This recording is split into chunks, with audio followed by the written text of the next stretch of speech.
So I spent 10 years smoking, and then I spent some of that, a year of that time smoking pills. That isn't very good for your teeth at all either. Um, Not, I guess, perfect hygiene and stuff like that too. Mm. But then when I was on pills, I tried to rip my own braces off. Yeah, fuck that. And so that's something I'll have to deal with for the rest of my life now too. So it's the continuous worsening of I'm my teeth. missing a bottom tooth down here, and that's I hit my head on a door. Damn. And it just fucking flew out. But it was actually kind of funny because the same day that happened, my cousin lost the same tooth. What? On the trampoline. And this happened within 20 minutes of each other, I swear to God. And we didn't plan to lose our teeth. He was jumping on the trampoline, and he hit his head on, like, my brother. They Okay, conked their heads yeah. together, and he knocked his fucking tooth out. And then low-key, I was having a crash out. It was, I was doing something negative with my life. And I hit my head on a door in a fit of anger, because Yeah, sure. Yeah, and my tooth fell out, and I learned real quick not to do that no more. Yeah. So I try not to do that no more. Yeah, I had one crash out ever. I probably, my child's mother's gonna comment on here. You should see this man. Someone but someone got some shit to my say. only physical crash out was I was withdrawing. I was trying to get Yeah. sober. I just moved back into my mom's house. I'm trying to get sober, and she said something, and I'm like, instead of being mad at my mom, I just went outside and I punched this wooden thing. It was the post. It was Yeah. the hardest part of it, and I shattered my 5th metacarpal. And I didn't go to the hospital right away. I tried to be like a man about it, and I remember trying to roll a blunt, and I couldn't. I was listening to some Suicide Boys, all fucked up I relapsed again, just trying to deal with the pain, and I was like, all right, we're going, and I got a cast, and then I cut my cast off early. Same thing with my braces. I just always just I'm good. I don't need this shit. Yeah, I don't know. I don't think I could ever do that. I think That's I'm why I don't anxious. do pills. See, that'll do. I think I'm just anxious, and I think drugs kind of diminish your natural sense of I should Self-preservation. Yeah, Completely just gone. Everything goes out the window. Yeah, you'll sleep in. It depends on what it is. Mud. You're like, this mud's warm. And Yeah. And then you'll Even mushrooms get weird like that sometimes, where it's like, this blanket feels like sex, dude. I swear to God, this blanket is fucking me right now. Oh, yeah. You know what I mean, bro? It's fucking weird sometimes. It's visceral. It's fucking visceral. Alright, guys. I know you didn't think it was gonna go this way. Shit. Same with GoPro on. Same what it looks like. Oh, I have to click the button. See, guys always forget to do that. Wow. Oh, hell yeah. Yeah. Did you order that, or? My brother got that for me. That's Oh, awesome. yeah. And then that's me and Laura's spirit animals. Lovely. And that's Bendy. That's me and my daughter up here. Cute. I love it. And then just whatever. The whole Stuff that I section wish is I like- knew. This is Vi's folius bonolius. Bullet. Satin. I don't know. You guys know any good herbology stuff? I don't. No, not yet. No. I'm not. Yeah. No. I think we. I not yet.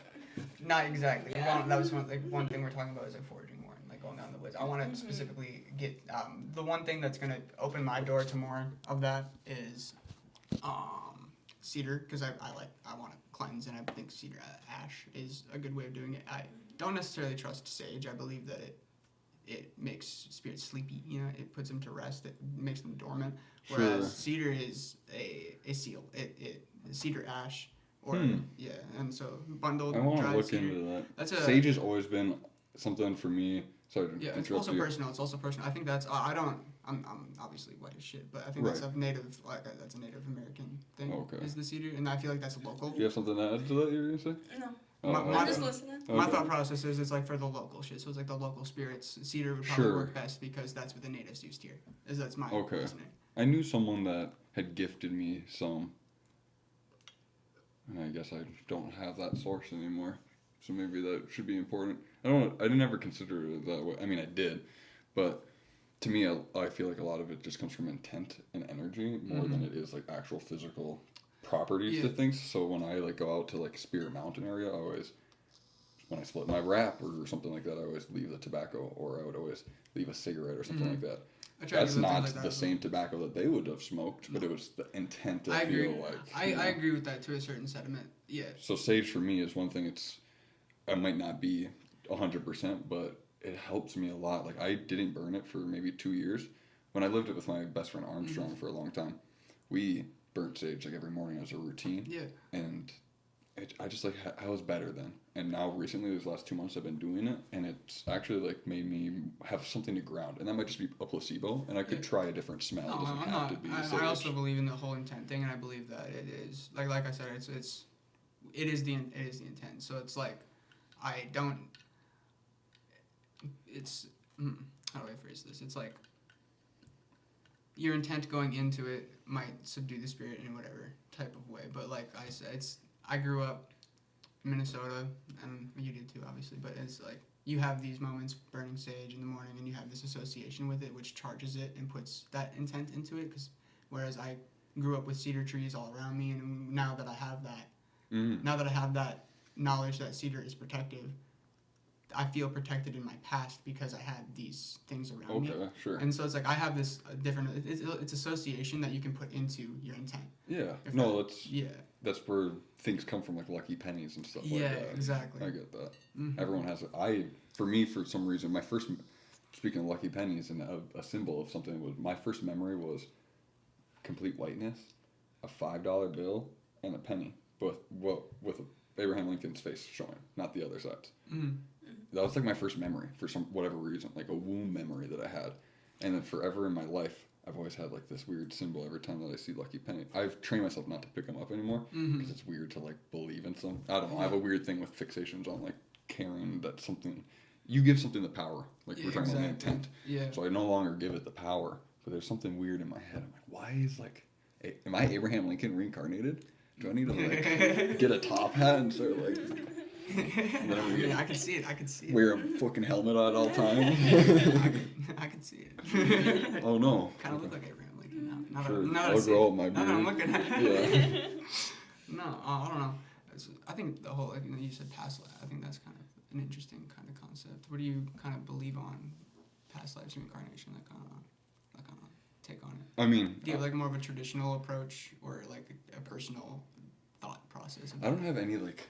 I probably have a personal thought process instead of like a based religion on it, but I don't have like when I was this person, like I don't have something I remember. I'm also not a person that has a solid belief in anything. Yeah. But to take that into consideration, I still believe that you could or can be, and it might not even be so much as. Because the theory of consciousness is just living through all of us. So that means we're all reincarnations of the same thing at all times. Yeah. So to me, it's more of that than it is like... Yes. Even though I'm my own separate version of this consciousness, feeling it, it wouldn't be like I looked the same or anything. I could have been a completely different person. I could have been a squirrel or something. But was my energy present before? Yes. Yeah. So it's just weird how the reincarnation works. Is it really like that cycle? Like you're going to become this, or is it just transfer? I think the way I kind of see it is like, I think the easiest analogy I've come up with is like, we all come from like the same light bulb, right? And when you turn it on, the photons spread across the room, and each one of those individual photons is one of our each individual souls, right? And that it has its journey and it has its path until it reaches the point where it bounces back, right? And so it's like this whole journey is necessary for it, and it happens for light in like a split second, but for us, so like lifetimes and lifetimes across, it takes a long time for that light to eventually burn out, and it's like, so I think that's just like the photon analogy is what I would call that. It's like, so I don't really know how that relates. While you're moving, you're existing in different paths, is what you're saying? Yeah. Like you're not just one for the whole time. Yeah, but at the same time, we all came from the same place, and we are all the same thing, and we're all destined to go back to that same thing as well. So it's like, but we each have our own individual journey, and that's what's special because we're consciousness trying to experience itself on an individual level. That's the way I kind of see things, and it's like if we're all like the whole "we are God," kind of like Kanye West fucking shit, if you want to say that. But it's like I didn't even know that was his concept. No, that's just like what the internet brain rot. Okay, that's how they're doing. But pretty much yeah, that kind of we're all God to our core is why would God be doing this? And I think things have kind of gotten out of hand, obviously, but it's just trying to experience its own creation at its core. And I am God, but I'm not the whole version of God that understands the omnipotence of it all. So I can't necessarily justify or say anything. I know exactly what you mean. But we're definitely God trying to experience itself in some way, no matter how cruel it is, and no matter like. Yeah, no, I just watched Watership Down last night. Yeah. It's a childhood movie of mine. I posted one of the quotes, but one of the other quotes is, I wish I would have kept my phone on me. Just something about how I'm gonna grab it actually because it's right there. And I'd rather have the exact quote. Hell yeah.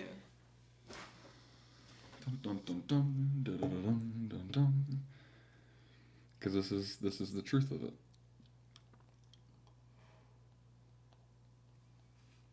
Animals don't behave like men, he said. If they have to fight, they fight, and if they have to kill, they kill. But they don't sit down and set their wits to work to devise ways of spoiling other creatures' lives and hurting them. They have dignity and animality. That's the truth of nature. Yeah. It's death and murder and craziness. There's no like utopia or things will be good. We just need to be good. That's what God created. There will created. always be a person that wants to rape and murder you. That's what God created. No matter what we do as a society, that person will always exist against us, you know? Mm-hmm. That's what God created. God, yeah, I use God as a very loose term. I wouldn't say a Christian term. I'm not a Christian. I just use that as like the quote unquote source creator. I think source is a more accurate term I would use. The source. The source. Yeah. That's okay. The source. I fuck with that. But that sounds like crazy conspiracy theory. You know, it's easier. It's easier to when you're in quote unquote public to just say, oh God. Because we live in a Christian nationalist nation that understands God more than source. Right. Which sounds like some alien shit. Yeah. Okay. You know what I mean? Sure. So like, it's just honestly, it's a weird. Source is a great way to look at it. Calling it God is like a weird conformity. Honestly, I think I might stop doing that. Yeah. Well. But at the same time. Sometimes you have to use layman's to be able to, like, penetrate the echo chamber of someone. You know. Yeah. You're not going to be able to. Yeah. Tell them this elaborate thing. They'll look at you crazy, so you have to use layman's terms. Yeah, it is a deterrent, and I think that's structurally, like, intentional with if we want to get into the system, society, but like I think that's structurally intentional to disband, like, independent, like, individual thinkers, like what we're doing right now is considered fringe because we're just two dudes who smoke some weed and now we're talking about some stuff that we think is weed. Cool. Oh yeah. Yeah. No, I know. I don't know. I have so many problems all the time where I'm like, I think that I'm like this incompetent. Maybe that's the way society has projected me and the way that like ODD and that type of stuff. My energy should have just been directed differently. Yeah. But I sometimes think that I'm like ignorant and like slow. I'm a high school dropout. But then I like deal with people that try to tell me something, and I'm like, how am I the dumbest smart person ever? I really relate to that, to like a staggering degree, having dropped out of high school and feeling that I dropped out in like going into 11th grade because COVID was like I was class of 2021 is when I was supposed to graduate, and we know the dreaded 3 years of 19, 20, and 21. Right. So I dropped out in 2019, and that was fun and games at the beginning of it because I didn't go home after that day of school. I went to my friend's house and I stayed there for 2 weeks getting drunk, smoking cigarettes. As a high schooler should. Yeah, just thinking, fuck it, world's on lockdown, bro. We're just gonna stay in the house and party till it's over real quick. Yeah. And then 2-3 weeks go by and we're all just hungover, burnt out, and mad at each other. So we end up going home and realize just how bad shit really is. And then I had 2 of my homies move in because they got kicked out, including the one I was staying with. She got kicked out because of all that shit. So we all got kicked out of her house. Yeah, and she had to come live with me. My other homie had to come live with me. And then my other homie just decided to come live with me because fuck it, everyone else is there. So he brought his Xbox and he just lives in my basement now. And my mom is on pills and just doesn't care and has turned into a teenage trap house effectively. And that's it. And then we got evicted from that house, obviously, because you can't have that. No. And it wasn't my fault, actually. It wasn't because of that. They were just on heavy watch because of that. My mom bought drugs outside of the apartment. They got that on video. They got that on video, and then we got evicted. And that was what the causality was. But I was the reason why they were taking that video. You know what I mean? Uh-oh. They wouldn't. Yeah. But it is what it is. Then I moved into Like me too. Not me too, but I get it. I'm moving to a solo apartment. It was an efficiency apartment, which is below in a studio apartment. Oh, sure. In your studio apartment, you got your living room and your kitchen, and they're in the same room, but you got a little landing to separate them or something, you know? Sure. Nah, in an efficiency apartment, you got your fridge, your oven, and your bed. So shit sucked. And I was working at Subway, just going crazy, just smoking weed every night. And I had like a little bit, that was probably sitting with yourself and kind of realizing how like, not awful, because just really soaking in your insecurities by yourself and being like, damn, I gotta like restructure some shit, especially when you're a teenager. I feel like that's a really important thing to fucking do, is just like, I didn't self-isolate, but I got isolated, and it helped me a lot to just be alone and sulk in my shit and be like, I can't do this isn't productive, I need to... Sulk in the shit, I like that. I'm just a stubborn motherfucker, so I had to like really learn the hard way by being actually alone and crazy for about the better half of a year and a half, you know? But it is what it is. It looks like it's a growing thing instead of something that you're like stuck in or something like that, you know? That's good. No, it's gone. That shit helped me. I'm glad I lived there. It's not a trauma, you know? Yeah. No, right now I'm in my like, I don't know, definitely a lot of growth this year with like, yeah, I don't know, just the single dad life and working and burnout and stuff like that. So I get like having to like sit and be like, I'm in my own shit, and no one can fix it but me. I gotta figure this shit out quick. Yeah, I think some people figure it out quicker, and I think when you got more going on in your head, I'm not trying to say like smarter people, but just like people who think faster, you know, have a harder time doing that because they can't focus on the single thought that would help them, because they have a bunch of what ifs and alternative options that might help. And for me, for example, I have a hard time like throwing that dart because I'm afraid where it's gonna land. You know what I mean? So it's like I don't know. Whereas that's a good analogy. Throw the dart. Yeah. Don't know where it's gonna go. Yeah. But you gotta throw the dart, 'cause that's the fucking game. Yeah. You know? Did you have a very vivid imagination when you were a kid? Like, were you like pretending to be more than one thing at once sometimes and stuff like that? Like, I'm a Jedi superhero. Yeah. That type shit. Or that's the where you say like the what ifs. Mm-hmm. That's what you trade that. Yeah. You don't lose your imagination. If you don't practice imagination, you trade it in for what ifs and why me's and all that type of shit. Yeah. So you have to like make sure. Like for me, I practice a lot of times. What it is I get this urge to tell people stories that are like about something negative that happened to me, and instead of doing that, I try to project a positive wish that I have for the future instead of like getting stuck on something from my past.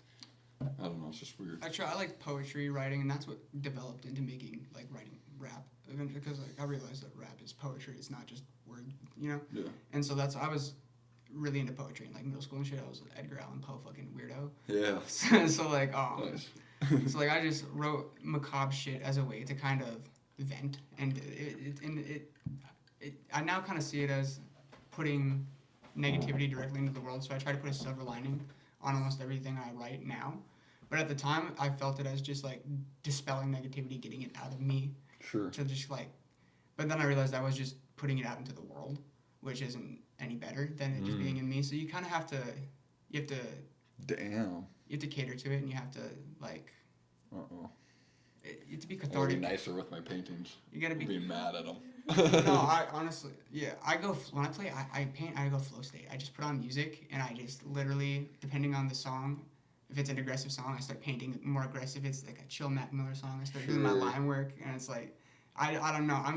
If I showed you my that's paintings, why my music stuff's right there. It's like blasted while I'm sitting. Yeah, my neighbors probably hate me. I'll show you some of my paintings. Sure. I'll send you some pictures or something. But you're mad talented. I love your paintings. The ones. These aren't even close to I know, but like the background's even, and I know I really like the one you showed me. This one's gonna be a girl playing a violin that's breaking. I love it. And then there's gonna be like half of it's not gonna ever show any actual nakedness, but it's gonna be like the legs and the hip of someone. Yes. And it's just the song. It's called Bottle Dreams, and it's about a girl who was molested by her father, And every day she'd go to the river with a bottle with a message saying, "Please help me, God, because I don't want to see tomorrow." And she wouldn't know. She would watch it float away, but when she left, it sank, so no one ever found the bottles. So she thought people were just ignoring that she was going through this, but no one ever actually knew. Then she goes to the river one day and kills herself. And when they find her, they find all the bottles that she put in the river every day. And for whatever reason, it's just been a super like impactful, symbolic song for me in my life. Like, Yeah, so you're like locking one song into one painting? just this one. None of the other ones have in it. I like right that now, though. That's fun. I'm working on like I don't know what you would call it, an exhibit or something like that. Yeah. But I'm working on like 6 paintings that are all going to be eczema based. A little portfolio kind of vibe. Yeah, well, I'm going to try to like, I'm reaching out to a couple different art institutes in town and stuff like that. I'm going to try to get a showing of a themed of something. So I used to work at Zeitgeist. I know they do a gallery in their lobby to local artists. Sure. And they're really open. I think you can get in contact with them. If you, I don't know.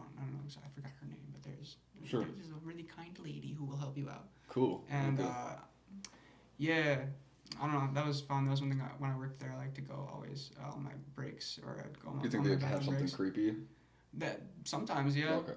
Because some places, like at the co-op, I don't know if they'll take exactly. me Or having Pizza creepy skin Luce. Sometimes they'll take some stuff. Would probably take me for sure. Yeah, I was thinking the same thing. I might try to put some shit up in Pizza Luce. Yeah, I'm trying to do the someone same had thing. some Beetle Yellow Submarine painting in there, and it was sick. Yeah, I know you're like. I see you're really like you got all the canvases and you had all the paints out when I got here, so it's like you're actively in the paint shit. I need to get more actively in the paint shit because I've been really meaning to paint, but I've been really focused on my music.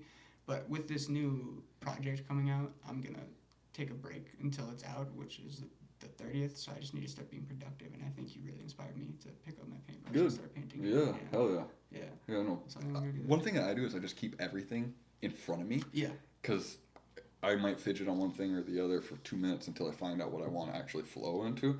Because I might be like, I need to do this painting and I want to make this song, and I should be scratching these samples, and then I just like start drawing something and I go, yeah, I want to scratch, and then like I just come into one of my flows and just having it all available. Like you're talking about having a sewing room, just fucking have it on the table. Yeah. Because sometimes it's like that'll inspire you to make your room nicer. Exactly. It's having already one part of it out somewhere else. Like, I don't know. It's that having it available compared to like if it's in a drawer, you won't do it. Like I said, all our shit's in our boxes. We just moved in. Opening a drawer for a pen will keep someone from doing something productive. Yeah. Like you gotta have it out. We fucking feel that because we just moved in. Like what was it? You said August. Yeah, we moved in August. Oh yeah, you guys are still trying to figure out how to make it a house. Yeah, exactly. So it's like all of art, of course the art shit is the last part of the house because that's not a necessity. It's a comfort, Right. So it's like we got all of our necessities and then we kind of burnt the fuck out. Yeah. And so we've been like in and out of burnout, trying to set up that. It's at a good place, but now it's pretty much just the art room where I have my music, my computer set up, but I need to like get these boxes. We need to get some furniture in there. That's the main reason. That's the setback. But like I said, I can just take it out of the box and put it on my fucking coffee table. Yeah. And start doing the shit, and so. It might not be either your best work either, but you can at least feel like you did something productive. I'm in more of a practice phase of a lot of this. Anyway, I'm picking up a lot of new hobbies. That's another. It's a problem I have. Is like I'll be like, well, I want to do this. I want to do that. I want to make clothes. I want to paint. I want to make music. I want to make movies. I want to make videos. I want to edit the videos myself. I want to make all the cover art. And I just do all this shit. Yeah. And it's like I can only realistically do like 3 of those things at a time. Yeah. And so it's like I really have my clothes, my physical like paintings, and you made every one of those patches. Not these ones. No, I purchased this one. I got this one commissioned by an artist I liked online for a long time. I paid more than I should have, but I was just supporting him because I fuck with it. Yeah, it goes by Sexual Content. And he's very. I got the logo on the back of it. Sure. But it's very fun. He sewed the horns on the hoodie too. Oh, cool. So it's kind of fun. I don't know. Just something that he did was the horns, and that's kind of like what got me to his. Like I don't know if you know who Spider Gang is. They're very you probably wouldn't. Underground weird collective musician. They make a lot of trap metal, weird, just core music. It's hard to. But he was kind of loosely affiliated with some of those members. He made custom pieces for them, and I saw them like music videos and stuff. So it was like really cool to have one for myself too. Yeah. It's a very simplified one. I wanted it to be like something I could just wear out in public because like a lot of them are like really like. He gets really intricate with a lot of his designs, and I would like to get something more flashy. But the first piece, I just wanted to be able to like love it and just like wear it. Yeah. It's already stained up a little bit, but that's just because I love it. That's because you love it. No, I have some of my shirts are like shirts that I've had for 8 years, and I got paint and stuff all over them, and Yeah. it's just, that's the love. It's the love in the work of it, you know? I had specific paint clothes for a while, and then I realized that was dumb because I wanted more paint on my clothes. So I just started painting in clothes that I want to paint on. You know? I don't know. I had a pair of jeans that well, it's also kind of nice though because like I would just like use my clothes and myself as like to just dry my brush off, and I would just like wipe paint off all over myself and just be like, fuck it, I am the art. Yeah, no, that's exactly what I do too. And then I don't know, I like wearing, for some reason, that's my tattoos. I've never got a tattoo. I don't think I'll ever get one. That's fair. But I like having paint on me. Like I could have washed my hands more and really got it all off, but for some reason I like knowing that like it shows that I like do stuff with my hands. Yeah. It's also like it's like the artistic version of like the manly hands. Like my hands look like this, so her hands can look like that. It's like my hands look fucking like I paint and have eczema. So I got very feminine hands, and I love them. you got some. They're tiny, bro. What the heck is going on with your fingers, bro? Yeah, I don't know. I don't know. My wrists are tiny too. I got like this motherfucker tattoo. I think one of them I got. This was my sister did like a few stars and a few dots, and this was initially just an X with like just the north, and I went and got it touched up. Sure. Is that a music symbol on it? I got. Oh no. It's a north, south, east, west. It's the Saturn. Oh yeah.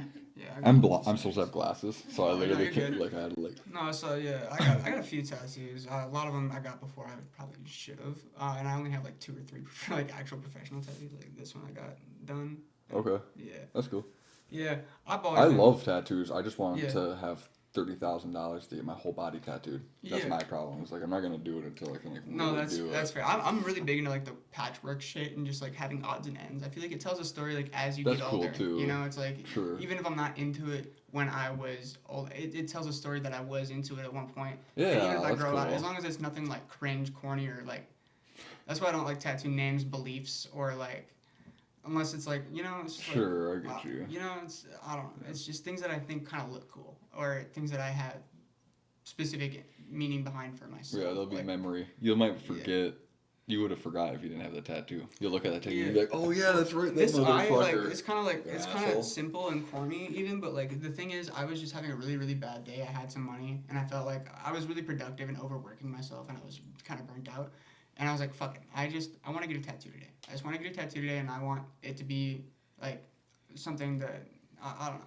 So I was on the bus, and I just drew that eye. And I was like, I was having just a really bad day. And I was like, you know, I just want a tattoo. I need a tattoo today. So I just walked in. I think it was, like, another, like, personal liberty. Like, I wanted to be able to, like I said, I'm at work. I feel like burnt out. Like, I'm just not able to be myself. So I'm like, I need to just take some personal fucking, like, freedom back, some liberty. So I walked into a tattoo shop with some shitty sketch. I'm like, put this on me. And he overcharged me, but it was okay because I saw him play in, I forget, his name is Isaac, and I think he plays in Padlock, which is a local hardcore band.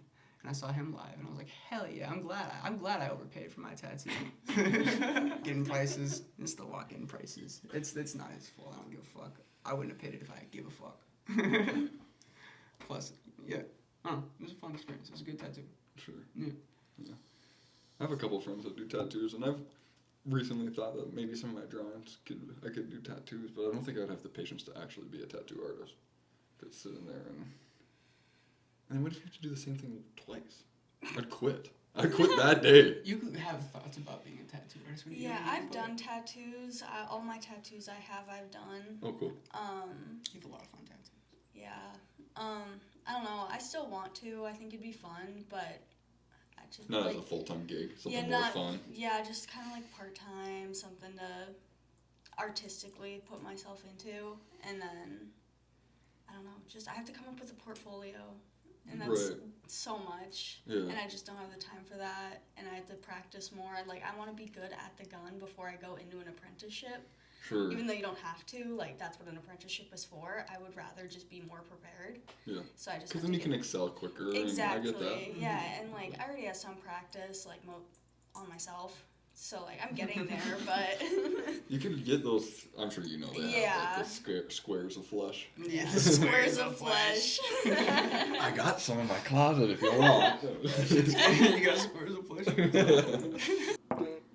12 and you're the 13th. Boom.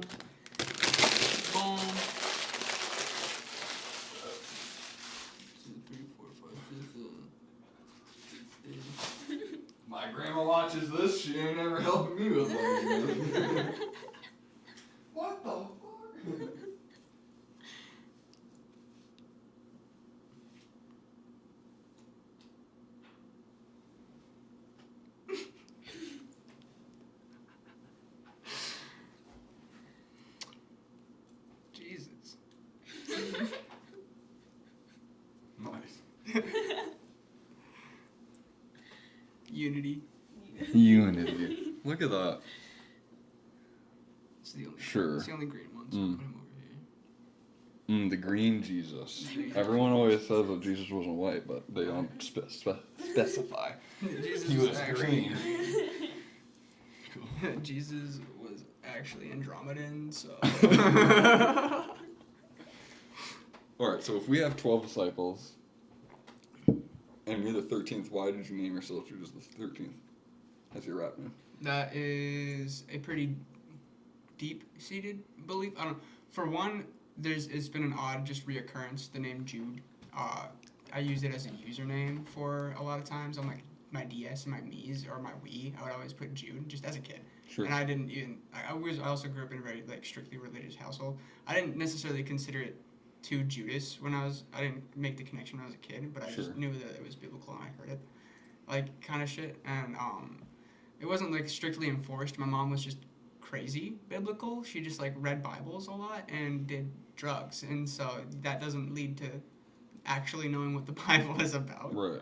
So no, I know that's people that will be like, and I figured you got to be for God, but then they'll do something shicey, but give you a defense of why it's okay for them to do it. Yeah. I know what that type of behavior looks like. And then I kind of figured out at a very early age, because some of my first books were like kids' Bibles, like illustrated kids' Bibles. Sure. And I was just flipping through, and I thought they were like fun stories, but like I didn't look at them as anything other than like a storybook, like someone's Curious George. Sure. You know, and I always had that connotation, and I always had that like it's a fairy tale, but like there's something to take from the fairy tale aspect to it. That's kind of how I looked at it as a child too. Yeah, and it's like I feel like a lot of people either lose that or they're like never had that. I don't know. Okay. But regardless, the whole belief of like the Judas thing, a lot of people demonize Judas in the Bible. He's the bad guy. He sold Jesus out for 13 or however many pieces of silver. I don't think it was 13. I think that's just. But either or. Yeah, he sold them out for some silver, handful of gold. But I'm of the belief, and this is I came to this conclusion myself. And then it was reinforced by something that I found out later. So I was like, oh, and then I continued to believe that because of it. But I believe that Judas also made a sacrifice the same day as Christ. He confided with Christ, knowing that Christ had to make the ultimate sacrifice, and someone had to sell out Jesus. Someone had to do it. Someone had to tell the Romans where he was, and he appointed Judas to do so. And in that, Judas also made the ultimate sacrifice, but not physically, but to his notoriety for ever being labeled as the bad guy. And so when I take that into like the rap element of it, it's kind of just this this uplifting and putting others before myself, and specifically my family and my cousins involved with making the music. It's this kind of this is what I've associated with after I started making music. This is the initial. I didn't like go into it being like, yeah, this is what it symbolizes. This is just kind of what it means to me now. Right. With all of these beliefs, and I'll get into like the actual naming of it at the end. But so it's just uplifting, and I don't need the notoriety. I don't need to be the number one in like the clique.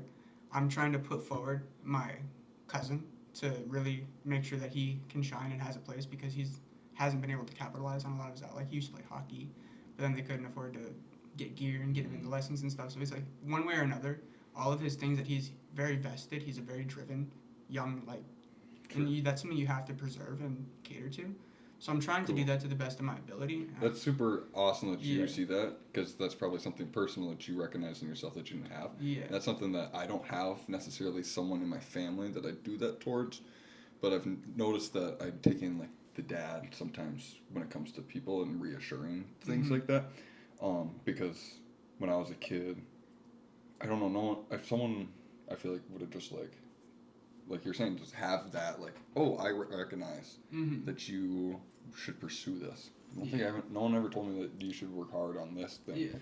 They always just said listen or something, you know. I'm sure I got a little bit of something, but it was never to that extent that like a really driven person needs. So it's cool that you're observing that and taking that onto your. It's hard not to be too pushy sometimes, honestly. I'm not overstep that, because I'm just his cousin. It's fucking right. And people are their own people. And it's also like you don't want to be one of those dads who like forces your kid to do sports and then they hate sports. You know, like just because they're really good at it, they hate it because you forced them to do it.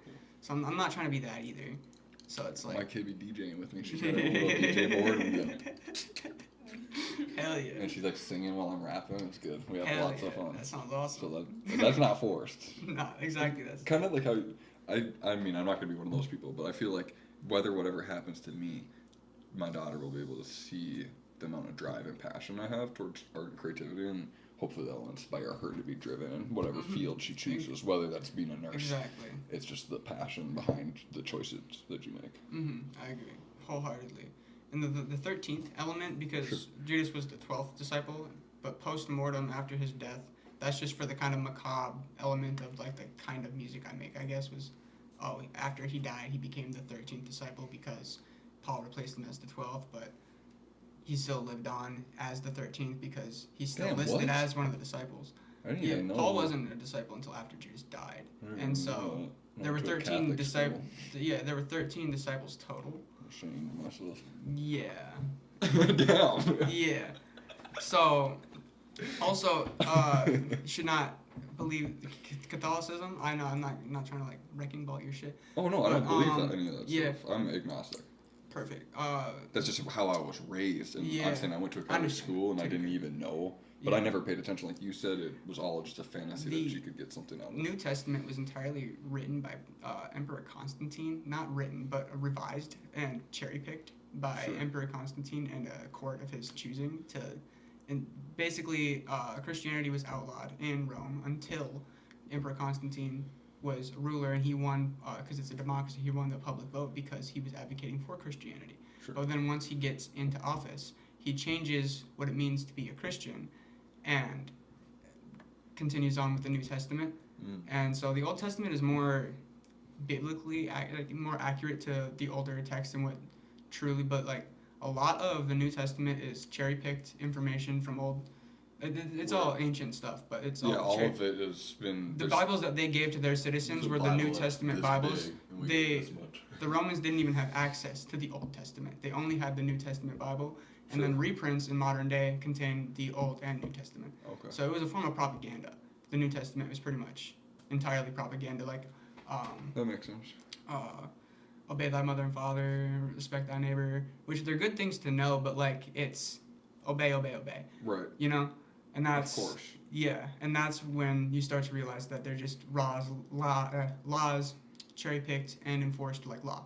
I mean, well, gospel cherry-picked and enforced like law. No, I know. I just recently was having a disagreement or whatever with someone.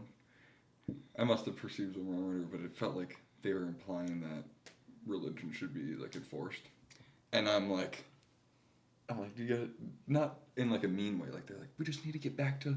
And I'm like, do you not remember when I cut out all the tongues of people? Because that's what forced religion is. It's cutting out people's tongues. If you want that, that's what we're going to get. But yeah, no, forced religion is putting Christ up on the cross, honestly. You know? They didn't agree with Christianity, so they killed him. Right.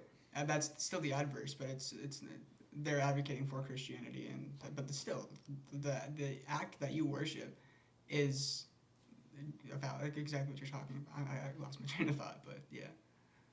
Was my fan on? Did you guys hear that? This whole time we were talking? Or was I just I'm not your fan. No. Okay, good. I left that thing on. Yeah. And during the day, it's usually not enough temperature fluctuation for it to turn on. But if it kicks on and then also we're like talking over a fan, we should make sure to turn it off and not have a fan as part of the podcast. No, I think I got even fans on the podcast today. No, this is really fun. I'm really enjoying it. Yeah, well, I'm glad you came on here. Yeah. Anything else with the root of the meaning of the name? Just I don't know. It feels personal. If that makes sense. Yeah. You know. No, I think more than anything. embodiment of it is good. I think more than anything, it feels personal. Yeah, it's just always been a weird thing I've related to. Like I said, with the Wii, I was just put my name in as Jude. Didn't know why. Sure. Just that was something what I did, called like. You know. Like you said. And that's the only reason I've considered changing it even, but the only reason I haven't is because of those Wii and DS days, whereas like it was just there, so this has to be it. You know, it feels something just feels special about it. Yeah. The name, whether it's interpersonal or it's just the one that people are gonna know. You know, it's just something about it just is innate, and I don't know. To me, at least. No. I don't know why. Yeah, I like it. That's cool. Yeah. I don't have like when my rap name, because you said that you wanted to be like pop. Yeah. When I was a kid, I remember being in my me and my friend group, we call ourselves the Slimps. Hell yeah. That was the acronym of our names, the letters of our names, and we would do like talent shows and we'd sing Black Eyed Peas songs and stuff like. We That's did cool. YouTube. And point being of that is I always imagined I was kind of like the outcast still. They always kind of like whenever we played house or something like that. There was 3 guys and 2 girls. Well, I was always the one that was like the uncle. I was Uncle Alaska and shit like that. Yeah, Whatever. dude. Glasses, flippy hair. Anyways, I saw myself as like more of like the rapper or something like that. And my name that I gave myself was $1 Million Pay, which is the initials for Miles Daniel Podemski, which is my name. There you go. So it was always like my name now for rapping is Miles Prapping, which is Miles P. Rapping. Yeah. Because I never wanted to like, from the get-go, I feel like my thing is just the complete honesty. Even though $1 Million Pay was a play an acronym, but it was still like keeping it true to just, I'm just me. I just wanted to be me. Yeah. And so that's always how I've played it out. No, It's I like that. I see the importance for a lot of people who want to be an artist that you can have different personas and play a character sometimes or have just a name for fun. And sometimes I think maybe I'll have a fun name at some point. But I just realized that maybe that's my persona, is just complete honesty and opening. I don't need to play a character because I'm too much of one already. Like I don't need to pretend to be someone. I try not to put on a character. Rarely with my music, and sometimes I'll lean into like facets that. Sometimes I'll make a facet of myself louder than I actually is represented in my normal life, but it's still it's just like exaggerating a little bit, right? Or like this kind of raw, unfiltered. It's like a stream of consciousness. Like when I'm writing, you know, I'm not trying to craft anything. It's a stream of consciousness, and I happen to just have written poetry my whole life, so I understand rhyme schemes and I understand how to make it flow properly. In my opinion, I think so. It's just like it what comes. are It things comes that you naturally appreciate to me. a lot in your like your wordplay? Like what are things that you like to like? For me, I like quadruple entendres. I like to make as many things possible in a sentence so that no one knows what I actually meant.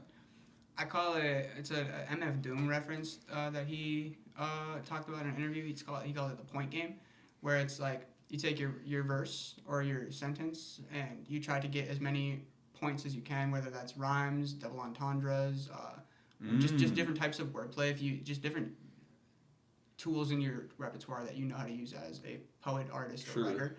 Different types of, and MF Doom as a very skilled and talented writer just had all of those at his disposal and was able to accumulate all the points. Cool. And so it's like I'm playing the point game too, to my own degree. And it's like things that I like to do are, I'll use the same word, like double entendres. I'll say the same thing twice, like in different contexts, like to rhyming words with themselves, but making it different. Doing something like just this. Yeah. It's the same. Or it could be used. I'm trying to think of an example. Twice on itself.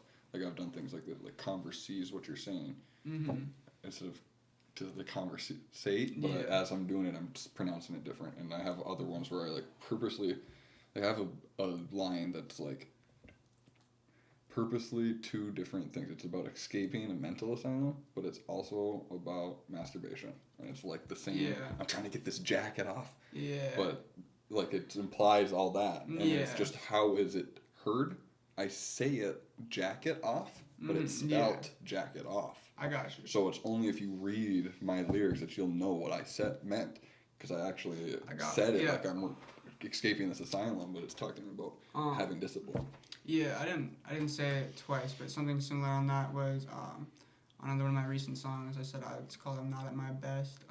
It goes. Light switched on, took a pic, room red, processed photos scattered all over my bed, and it's written READ, as in room red. Like I walked into it and I understood what was going on, but it's also like processed photos, like a red room. Sure. You know, so it's the double entendre. Cool. That's implied, but not anyone's really gonna peep that. But I know it because I wrote it READ.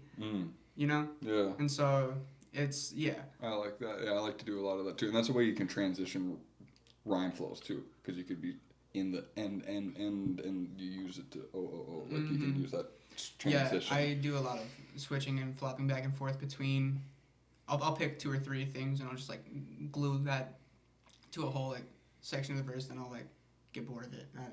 I've gotten better at being diverse. I would usually, for my first few songs, I would just like rap straight for like on 4-minute beats, just like no like Yeah, with like the same 3 switches. Any like tapping in. I just one take most of my shit. Yeah. Besides Cemetery Surgeon, that's my first song that I ever like Yeah. tried to like have like ad libs in. Definitely, punching in helps. It depends on the certain. You lose a lot when you do it. It's how you write it. If there's a natural gap in the writing. I write like a freestyle, like just a lot of emotion.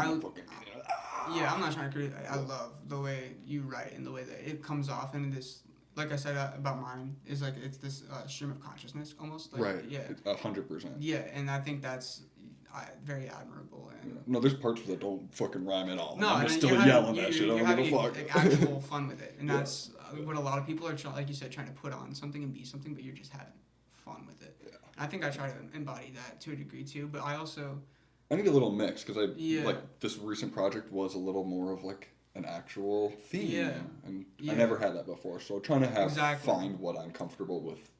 Exactly. You have to establish yourself as not only an artist but a person and what you like and your vested interests. And even if you like a certain genre of music, it's like I can take influence it, but I'm not gonna make that type of music. It's like and it's like being able to understand these different facets of yourself and how they impact your art is probably the most important phase to actually being able to put that into a project, a cohesive thing that means something, because you gotta like understand what you're trying to mean first. You can't, because otherwise, even with projects like my project Lurker, I tried to have more cohesiveness to it, but it's very fluidity with the mix and the way it sounds and all of that. But thematically, it's not quite what I was with my subs. Yeah, it's not. True. Yeah. Yeah. Like, oh no. Yeah, some of the songs are mixed like trash, but I did that kind of intentionally. But regardless, it's just not thematically what I wanted it to be, but it is definitely the vibe, right? Like I got the vibe across, but maybe not lyrically the way I would have intended it to come across in some of the songs, you know? Well, that's good for development because now you can look at. That's all of everything that I've ever made too. Is like instant 100,000 critiques, but it's all in a positive development for whatever, you know. Mm-hmm. Yeah, so definitely just like locking in, being funny, goofy, and learning what you actually like about what you're doing on a personal level, not just from like what you perceive other artists doing and like, oh, I can do that. Like actually sitting down, gluing yourself to the seat, and like doing different things is what's gonna. I luckily don't scroll very often and don't know who anybody who's popular is, so I have no idea what's going on. I've never took a music class serious. I've never like I just don't have like any actual. Same with art. I've never taken an art class where it's like draw on the grid. I feel like those are my superpowers, even though it's like you're not gonna be able to understand this. That just gives me like I'm not constrained by any. This is the way it's supposed to be. Like, you're supposed to do this way. I don't even know what I'm doing, and I think that's where I might find like a really creative. I can do this thing with my voice. Clicker shit. I want to put that in that tube that people use with a slide guitar, but use it with my scratching. Yeah. And I think that's a noise that no one's ever made. Yeah, no, exactly. And that's the type of shit I'm on. Is like, I might make 500 noises no one's ever made, and one of those will be something that could change music. That's like where my mind's at. That's the point, especially like when it comes to ad libs and background shit. That subtle hint, or even like if you're producing, you can sample yourself and noises you make and keys jingling and shit like that, and you can alter them in ways that people haven't done before. Right. And you just everyday items can become music. Yeah. When you're making like super like trappy instrumentals, and that's what I like about that. A lot of people don't like trap beats, and they prefer like the old like boom bap. Just give me some drums, give me some maybe guitar if you're feeling a little bit.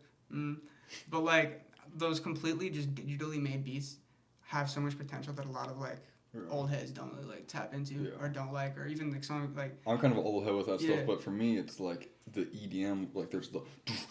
I like techno and stuff like that, but when it comes to like a rap beat, I like a lot of change, and so like you're right with a lot of new trap. There's the way the hi hats like there's a lot of change and stuff on it, but you could have very repetitive in that same field, and that's where it sucks is when it's. I mean that's whatever, but when you do like I don't know if you guys are familiar with who Tipper is or Schmieganaut or like. Any of that like ambient EDM music where it's like very like synthesizers and it sounds like bubbles, like, but it's a fast pace. Like if I heard some, I might like be able to identify it. Trying to find a way to make that more rap.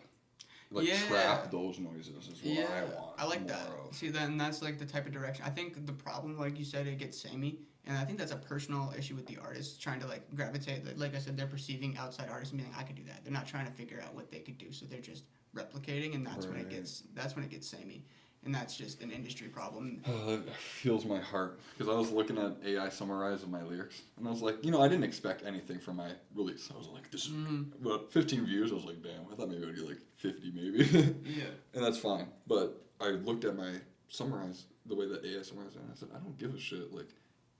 The continuous of it being so pure to me is what means so much to me. When I'm 30, this will be something that I cherish. Remember when I was 20 and I fucking yelled? I think the same shit. And it's just going to be like that for me. And then that's something that you'll perceive or other people can cherish later. I'm wearing the shirt. Yeah. Idea. He's a Minnesota rapper that died in 2011 or 12, I believe. I believe I've heard of him. I don't think I've Idea and Abilities would have been the more common stage name. They would have rapped with Atmosphere. They're under Rhyme I've heard of Sayers. Atmosphere, and I think I've definitely heard of him in association with Atmosphere. Yeah. Sure. So he's my biggest influence in rap because he won the Blaze battle. He's the only white kid fucking out freestyle everyone, and then he was gonna sign with Diddy and said nah, and just stayed with his homies. Good. Good is right, but that taught me. This was before any of this stuff came out. Of course. But it just taught me if that label isn't what you want, you don't sign it.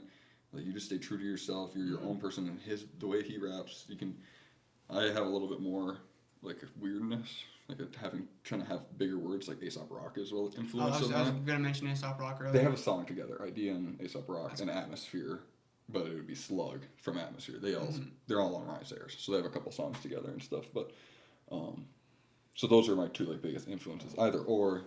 What did you just say that made me want to bring him up? Same of maybe. No, that was a while ago. That was a while ago. I just said something. Fuck. God, this is what I was talking about. This is why I can't, smoking and then having a politician on here. I would have been in some the judicial branch is. So crayons. I eat them. So you like to put them in your nose or your mouth?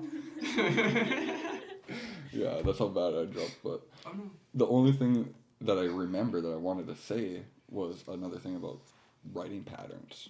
And I do this, you're talking about the point pattern. I didn't realize that I'm doing a point pattern, but it's like skipping stones, where I use a one line. To me, it's simple. It could still be a little bit crazier of a line, but I like to use a line that's easily, the cat was orange. Yeah. And then a line that's Du gille Oster, some crazy German line, or the shamans, whatever, something that's more complex and big, but it's always followed, so it's a stone skipping. So every time there's a point system, it's also followed by something that's simple to get. That's something that I've just been trying to do more recently. My first couple songs have none of that. It's all just super complex, and I'm realizing that I'm trying to make it more consumable friendly, not in an actual doing it for people, but just the way that it flows better. I'm it's trying more fun. to do more hooks and chants and stuff. There's I've never done a hook. Yeah, that's what I'm saying. I was I didn't start doing hooks for a minute, and then I realized that I can, but it's very circumstantial, and the beat has to work with you on a hook. There has to be a place that you can put the hook again. You have to, and so my beats have not ever had a spot for a hook. You have to go looking for them. I have a song that I want to make. Speaking of A$AP Rock, he has a song that came out on his last album. His last album before that, he dropped, and then 2 months later, he dropped the instrumental album. Well, me thinking that it would happen again 2 months, it hasn't. So I'm hoping it's on the 3 months, and it'll drop on the 20th of this month, and that'll be a bonus track to my album. It'll be 8 minutes long. I'll double his song, and I'll actually have a hook. It took me hearing. That was the only way that I could replicate. It's going to be practice. It's going to be my first time ever having a hook.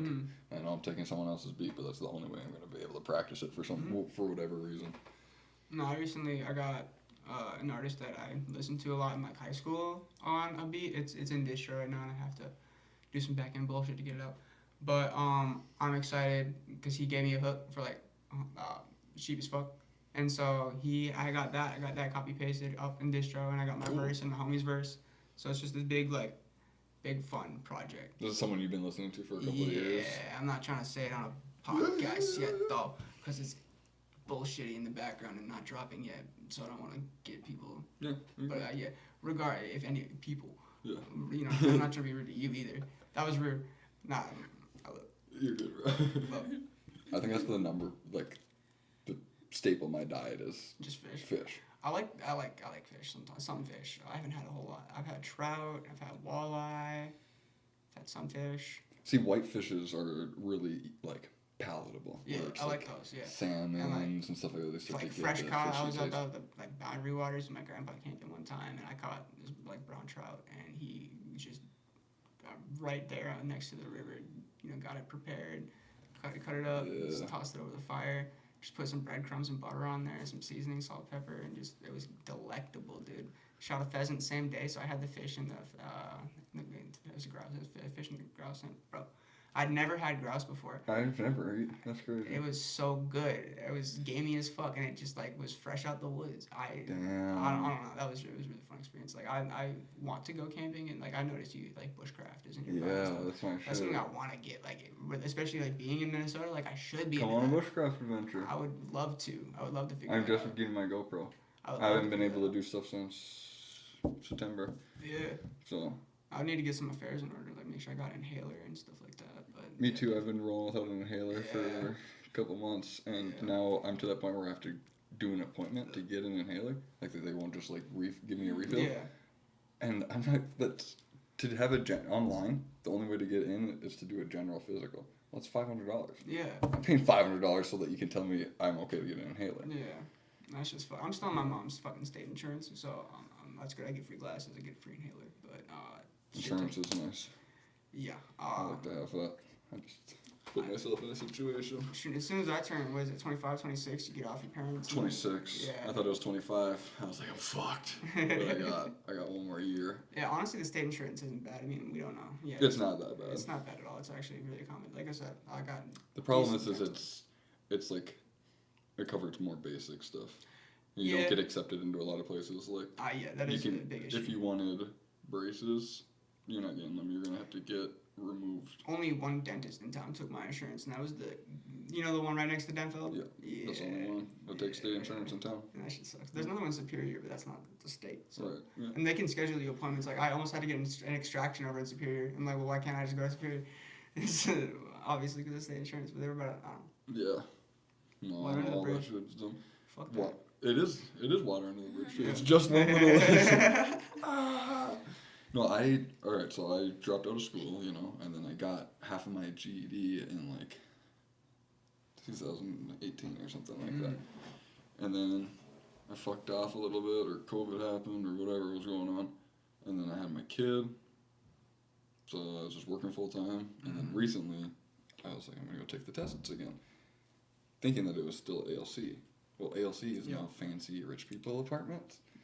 Well, there's a GED place in Superior, but since it's not in the state of Minnesota, I had to drive all the way to the cities to take my GED test, and I failed my math on about like 2 questions. There's things you can do online. I can do it online. Yeah, I didn't. I need to get. We're talking about being like old heads, like having a flip phone. Like I didn't know that I could even do it online. That's what I'm saying. Like, I would have just done that and not driven 3 hours at 6 in the morning to go take a test that I failed. Like, yeah. So now it's just my math that I gotta get. I need to get into that eventually. I don't It's really know super how to easy. do it. Yeah. How we're talking about being like, sometimes we think that we're like dumb or something like that. Just think of all the people that you know that have GEDs that are like people that you probably think are like, how are you a person? They have a GED. Yeah. Remember those people got it. Yeah, you're right. So we got it. You're right. I should get that. You can get it.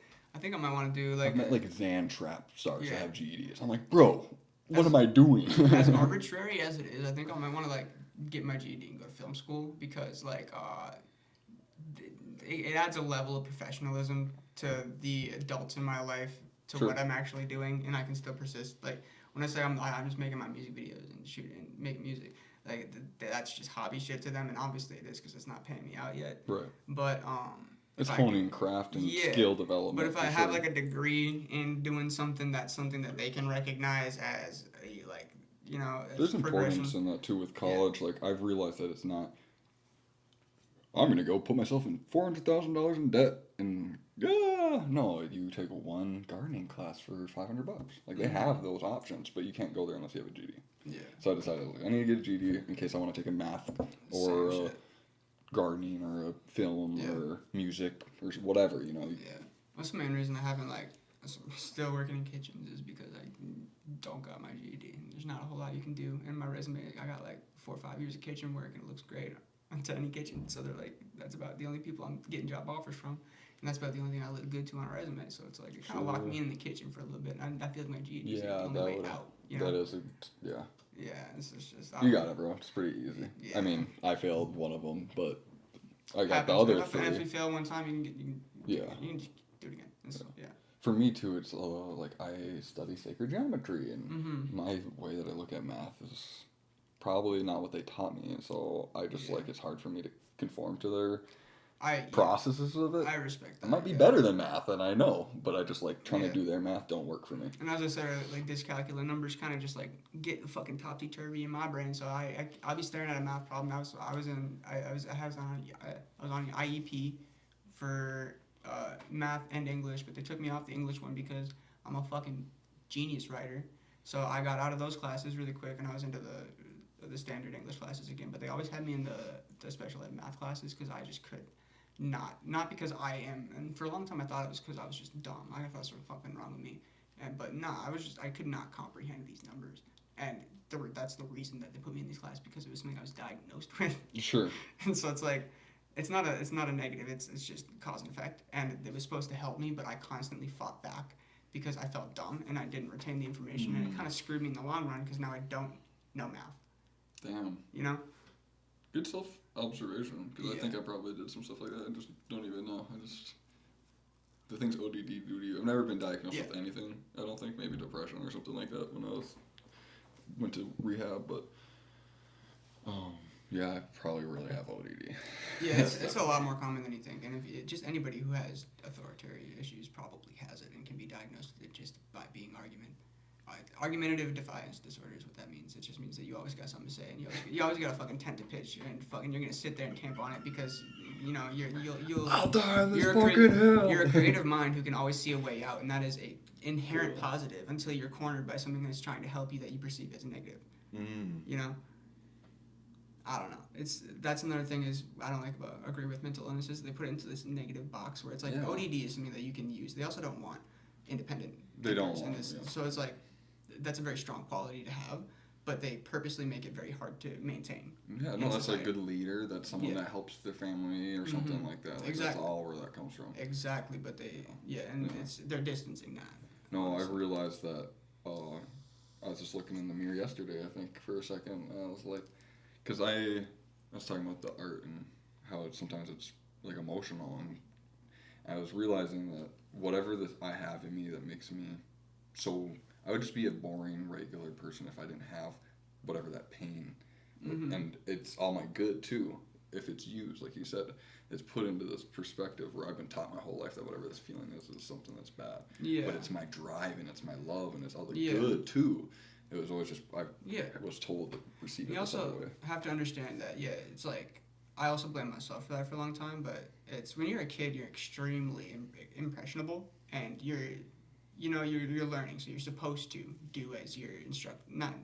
That's the only time I would, because your brain is malleable and learning, so you don't have these like your ego as itself is forming, and then that's a separate conversation. But it's not necessarily your fault that these things happened in the way like they were perceived as negative, and you can't like be like, oh, I ruined math for me. No, yes, I had a hand in it. Yes, I made it really hard, but it was the systematic issue that made it. You can't personalize it, and you have to understand that it's indicative of a broader issue. Right. Instead of just a mass indoctrination. Yeah, instead of like, and part of that indoctrination is demonizing yourself to feel like it's an issue. They want you to feel that way. Right. When in actuality, everything is so nuanced. There is no inherent good or evil, and there's a nuance to everything. Right. And you can overdo it and underdo anything, but you can't do it bad. Sure. Yeah, just like the animalistic thing. Yeah. If you shovel your sidewalk like shitty as fuck, you're gonna slip on your ass, like, right? But if you take the time and you shovel your fucking sidewalk and you do a good job, you put down a little salt, you're good. You know? Covering your ass. Yeah, like you're still shoveling your fucking driveway, but it's just like, do you have the intent to actually shovel your driveway, or are you just doing it because like you feel like, oh, someone's gonna bitch at me that my driveway's not shoveled? Thank you. That's I deal with that. I think that's probably one of the biggest reasons why I got upset with my last employer was the competence level of people's drive. And something that someone said to me that really was impactful was, I don't have pride in my work. I have pride in myself. Yeah. I hate this corporation. I don't give a fuck about this job. Yeah. I care about notoriety, how I look. I'm not going to put that on the line because I don't care about where I work or something like that. You know, it's like you put in that energy no matter where it is. Yeah. With that intent. Yeah. No, I always try to be myself at the workplace, and that gets combative sometimes, and I hate the pushback. Whether it's like low key like social bullying and just like sly comments, or like things like about like I'll be on the speaker and they don't like my music, and they're not gonna like say they don't like my music, but they're just gonna like ask about this music in a condescending manner. You know what I mean? It's just like I don't understand. Just tell people. And it's, if you want me to fucking skip it, I will, dude. It's like I don't know. But it's just this weird hovering static that people are just so comfortable. Like you can call it drama or whatever, but it really is just TV static. It's just this constant like everyone's like watching each other and waiting to like whisper in certain workplaces, you know, or certain environments, not even just workplaces. But it's just like I don't like those static environments. I don't like that either. You know, like this is a very I embody the knowing that I am more animated and eccentric in those type of places. School was just crazy. That I'm glad that you're saying like that. The last day of school, people would usually like dress up all nice and fancy. I wore all the weirdest, craziest clothes I could on purpose. I had like a firefighter helmet and like shirts with ducks on it. I was like doing that because it's the complete opposite. Yeah, no, that's just kind of that's what I can't get me. Exactly. I love those, like, being just like knowing that this is an innate part of you, like because you were doing shit like that in your childhood, and it was innocent and fun, but still such an act of defiance that is indicative of a larger quality of yourself. Is just they're so humbling to know that that's you when you think like look at your childhood and like standing your ground like that. For your example with the ducks and the fire helmet, you know. Yeah. I think the only reason I didn't do drugs is because my parents did drugs, and I just saw firsthand, oh, this is what drugs do to you from like a sober-minded childhood perspective. I'm like, oh. You've only ever smoked pot, or maybe? I'll smoke pot.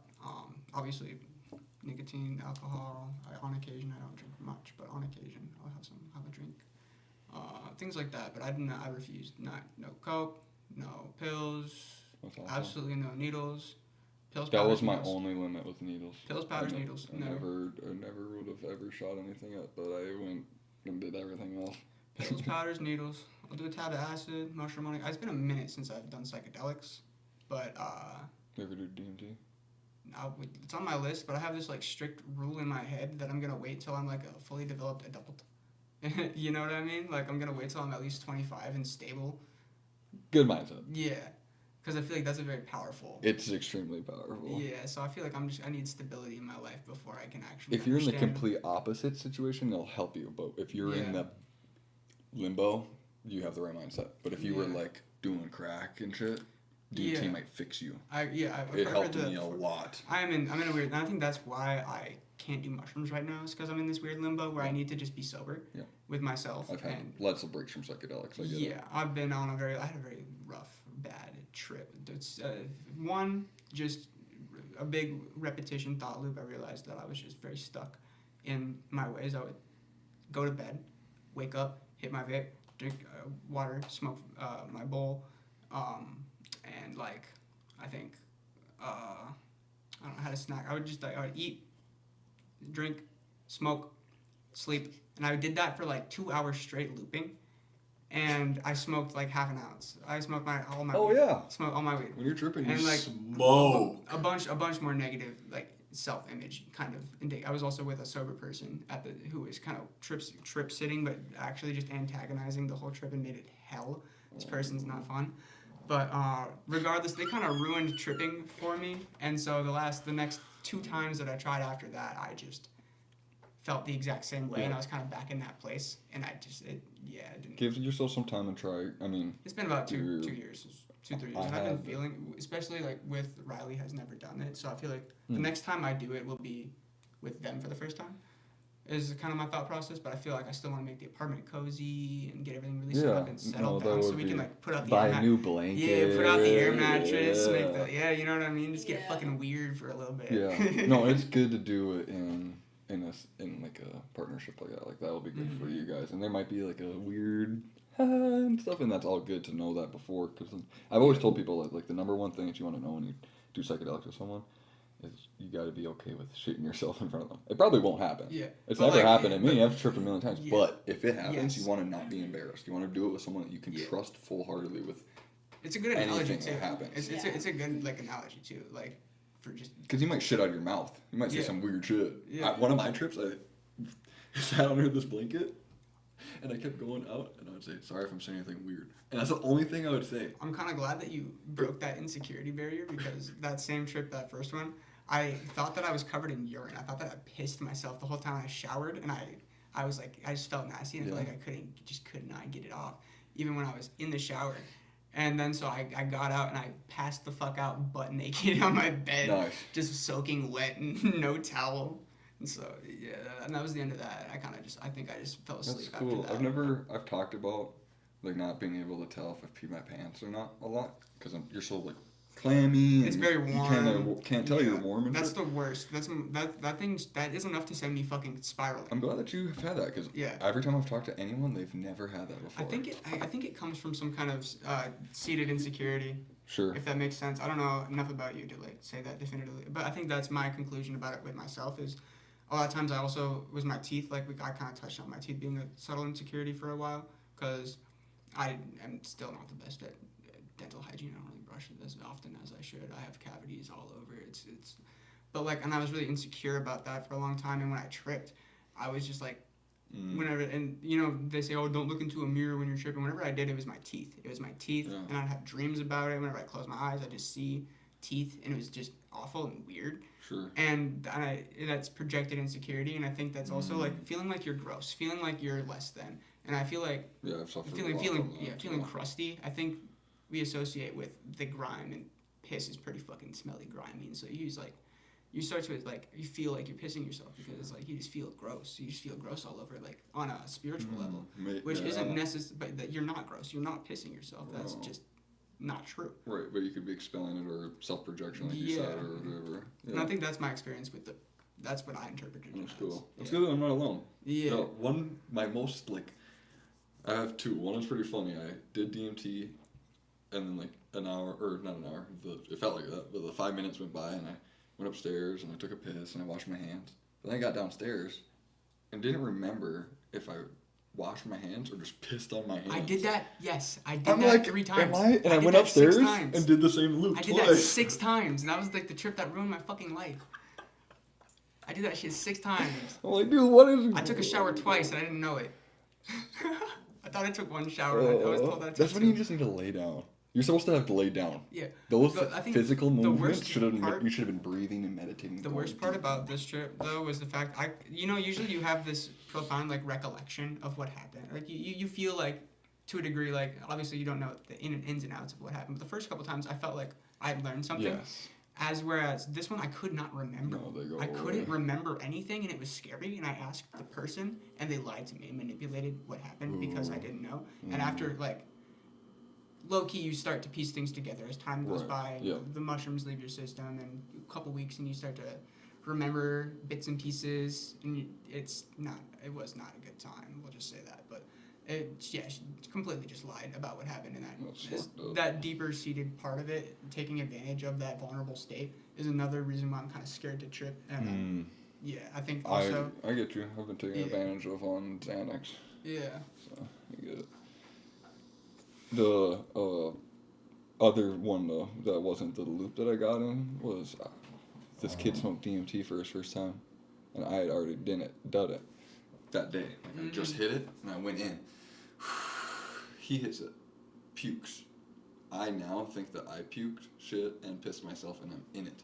Yeah. My whole trip is like me, like I'm like thinking I'm fucking in puke, and I like open my eyes, I realize I'm not, and I'm like, all right, this isn't good. And at this person's house, they have 2 bedrooms on the top floor and a bathroom. Mom's playing country full blast on the stereo in the bathroom. We're playing EDM full blast in here. They're playing trap music full blast in this room. So I went out into the hallway to like try to get out of the situation. Realized that if I went downstairs, I'm in a trap house with a bunch of like adults. They're gonna think I'm like, you know, we're like the psychedelic weirdos in the trap house. You know, like they don't like, they think psychedelics are fucked up and shit.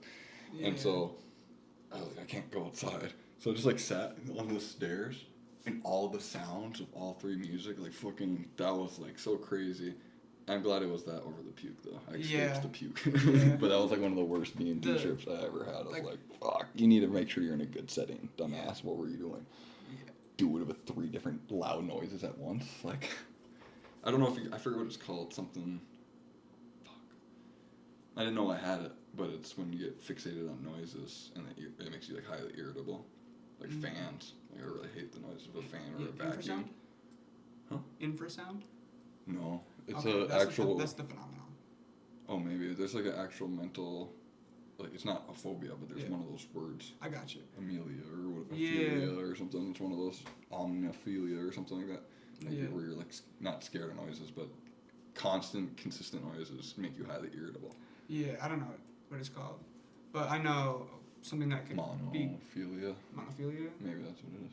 No, something that could be like called. I like sounds. Infrasound is like low buzzings, like. You hear that? Yeah. That could be like there's an even lower hum than that is persisting behind it at a lower decibel that you can't perceive but you still hear, and it still impacts your mood and your vibrations, and infrasound is everywhere. Infrasound is completely everywhere in society right now. Everything makes this it's noise pollution, if you will. Yeah. And it's some people are blind to it. And it does. Yeah, exactly. I was at the mall. Sorry to interrupt you. This will be really quick. I was at the mall, and there was like, it sounded like there was a battle up in the skies. I thought I was going to watch a nuke explode. It was the loudest. It was louder than the air show. In the middle of the night, or not. It was nighttime at Barnes & Noble. People were just walking around. No one looked at the sky. I'm like, do you guys not hear the world ending right now? Yeah. So it's the noise pollution. People are like, become blind to it. Yeah, I don't know. I like to sit in the quiet or like focus on like I think that's another reason I like music is because it helps me focus on like I pick out a sound, you know, and it's like when I'm listening to music and there's a lot going on, I can focus on the music and it's one thing I like and I'm bouncing to it and it really influences your frequency in a positive way depending on what you're listening to, obviously, but like. If you have a good shield up, nothing can affect you. That's one thing I've learned how to constructively. Like I was saying with certain music, like I used to like not like certain music, but then I just realized I have a shield, and if it has something that's negative to me, then I just don't let it affect me. Pretty much. Don't go. I'm not evil. I'm not the best at practicing what I preach because I'm only human, but I do believe that wholeheartedly. You know what I mean? People that have things to preach only have them out of failure. All my good advice comes out of shit that I fucking suck at. That's why it's good advice, because me too, I suffer from it. So. Most of it, we're just decent insight and not being a shitty person, you know. I feel like being able to articulate yourself in a way that people understand is important to a degree where it's like, you can have the utmost intention and positive. Like we were kind of talking about like this conspiracy speak, you know, where you're talking like crazy and that's perceived as crazy. When you're just saying, you're just talking about the stuff like you read in your book, or I'm talking about some stuff that I like wholeheartedly believe about Western esotericism, right? Like that shit just does not resonate with the white Christian nationalist nation that we live in. So it doesn't fit the narrative. So you have to kind of like I said, use the word God instead of source, which is like the alien spiritual term for it, because it makes sense. You kind of touched on it earlier. It's like you need to kind of like form your words differently to ask instead of tell. It's a big one for me. Ask instead of tell, and make sure that you gotta use what was the I asked the wrong way because a lot of people always think that I'm still talking shit, but I've just try to practice like because I know that I don't like being told what to do a lot, so I just try not to tell people what to do or say please at least if I'm gonna be a definitely dick. Sometimes like you need to please do this. Stooping down to their level a little bit and being able to like, use their terms and their words to describe your beliefs, like I said, using God, even though I don't believe in the omnipotent Christian God. but it's just easier to say that we're all God instead of we're all this source, we're all this light. Yeah, You know? yeah. It's just Using then the you layman's. you just dodge an entire conversation by just saying God. It just makes it easier. Not only does it make it easier, it just makes it more palatable to people. That's a great way to look at it. Which you shouldn't have to do that, but you do. So. You do, and we need that for certain things that people want to say to us. Mm-hmm. You know, like if we were talking to someone that's a neuroscientist, you know, if they were talking about the mid-singular cortex and all this stuff, we might not. If we're not right up on that, I'm not gonna know what that is. Exactly. And so they'll just say the middle of your brain. There's this little thing. It's called a pituitary gland. Literally, It layman's balances terms, these hormones. Yeah. Instead of like breaking it down like all the way. Literally. Otherwise, I'd be like, what? Actually, I would probably. I appreciate people who say it in full context and then break it down, like teachers who do that. You know, they'll say it down like the full confusing definition and then be like, well, this is what it means, step by step, syllable by syllable. And I think that's my favorite English teachers in the past. Do you like etymology? You study etymology if you're. Not particularly. No. Okay. What is etymology? Etymology is the study of words and their roots. So like. Oh, think loosely. So like a word that I would use as an example recently would be like exercise versus exercise. One has a O, one has a E. So it's exercise or exorcise. And one is to physically make an action, and one is to verbally make an action. Mm-hmm. So it's exit, like out, and then it's the or, which differs if it's a action or a plural or like a verbal thing. And then the size is just like you're practicing something as an action. Yeah. So it's the letting out of an action, whether it's verbal and so like people use exercise in two different contexts. Yeah, I think I'm kind of taking a loose interest in etymology, but not actually knowing what it is and looking into it. I'm not super fluent in it, but that's a good rabbit hole to go on to. Sometimes it's just be like, what does et mean? Why do we have et and all and these especially the things? words that are made up of other words are fun. Like that is just literally two words stuck together, and then you get two words to break down. You know. Sure. Yeah. When you then you say, I love the English language. I think I was telling Riley this last night, completely unrelated, but in a lot of different languages they have words to just describe like distant feelings that we have. Where they're more phrases as a word. Yeah. And it could mean a lot depending on the context. We lack that but what we do that forces us, the ones who want to, I suppose, it doesn't force us, but that enables us to have to craft more fluently with our words and choose vernacular arrangement. Yeah, and the more you know, the more it pays off, and the more you can. But also not necessarily, because if you're using words that nobody knows, then you're not going to get your point across either. So you have to it's this fine line of being eloquent, but also once again palatable. Unless you're like an actual scientist, like posting scientific works that need to be written in scientific text. I'm not a scientist, so I don't know what to call it. Some of my songs might look like some scientific stuff. I need to use some easier words. Yeah, I don't think and once again, you don't gotta limit yourself, and you can always push that boundary. That's a boundary that deserves to be pushed, in my opinion. Yeah, no, I wouldn't actually censor myself in any way. That's what I mean. Yeah, it's exactly. But like, I think that is just generally kind of a narrative, you know. Sure. Speaking, I don't necessarily try to cater to anybody. I think it's just fun. It's a fun game to see what I can, like, say. I don't know, you know. Okay. Whereas like, the convenience of being able to say my feelings with one word that means a phrase, I would love that and admire that in other cultures, and I kind of envy it to a degree, but I still admire my own language for its ability to. Yeah, no. If you know your shit, you can make it sound really good, but otherwise you can just like sound yeehaw as hell. You know what I mean? Like, and that's not, you know what I mean? But you're all still speaking the same English. Not to say that other languages don't have different dialects, but I think that's also something that is transversable between different languages, is that how you use it aspect. But I think with English specifically, because of the limited, and there's probably other languages I could compare it to. I don't know every language in the world. Right. I just speak English. But most Germanic languages are very similar, and English is a Germanic language. So I'd say most of Europe probably suffers from the same type of boundaries. Yeah. Even though in Europe they still held on to a lot more of their roots that would have came from other parts of the hemisphere, which would have been like Arabic or Latin. So you get those phrases and stuff like that, but it's also very blended into choppy. I am who I say I am, instead of like Arabic will be like, I don't know. I'm not going to say it, but I it's understand very what you're saying. It flows. flow. Yeah. You know. Yeah. All languages are very flow, harmonic. English is, I don't know anything, but it's like most things that are said backwards. Anything that I'm saying right now, if it was played backwards, would be like Latin for like fucked up shit. Like a lot of our English is Satan's language. Yeah, I'm aware of that as well. Yeah. So it's like, I don't know. It would be nice to know another language, but like you said, being able to be fluent in it protects you too, and studying the etymology and realizing like, oh, when I say good morning, I'm hoping someone is having their morning. You know, I'm projecting loss. I hope you have loss. You know, instead of what we perceive it as like, hey, hope your morning's good. But it's like just the way that things are projected and stuff. So once you become aware of that, like, again, with the way that you ask people things or something like that, just being conscious of the words that you use and how they impact people subconsciously, and they won't even be aware of it, you know. Something I've been trying to read up on more. Just it's very easy to take advantage of speech because a lot of people don't know, like,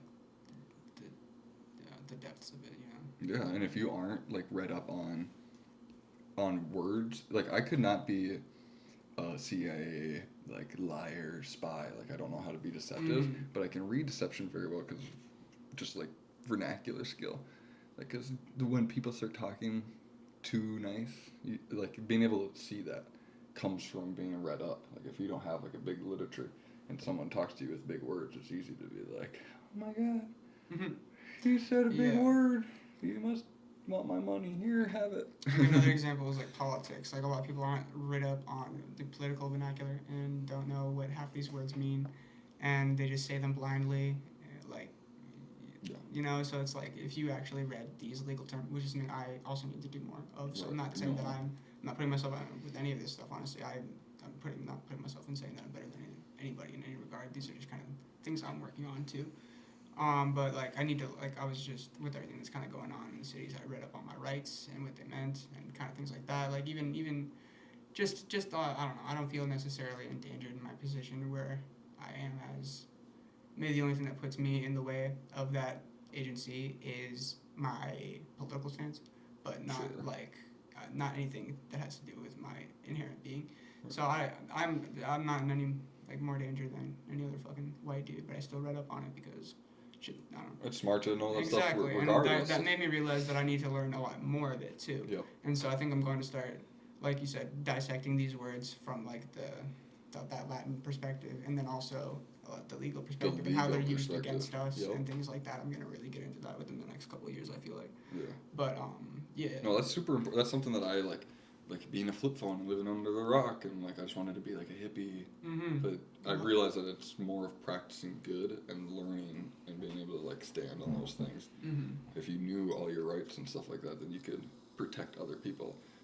The day I met my child's mother, we were all up at Skyline smoking, and the police showed up and just said, everyone start picking up garbage. So you can't tell me what to do. And me and the couple people that listened to me didn't pick up garbage, and the cops didn't do anything to us. But they made all these other people pick up garbage. And I just was laughing at these people. I told them, I said, you guys don't need to do this. You're literally just like power tripping on you. And they're like, oh, I'm stoned and scared. You know, and it's, I don't know. I just feel you. Well, like you said, you had a group of people though. It's how it is. It's how society is. There's those who will and those who won't. There's those with will and those with won't. You know what I mean? Those with won't. Those with will and those with won't. That's nice. Okay. I don't know. That's the way I see it. It's like, I don't know. Sometimes I don't want to get up and do shit, and sometimes I fucking don't, and that sucks. But I gotta make up for it later by doing more shit. That's how I feel.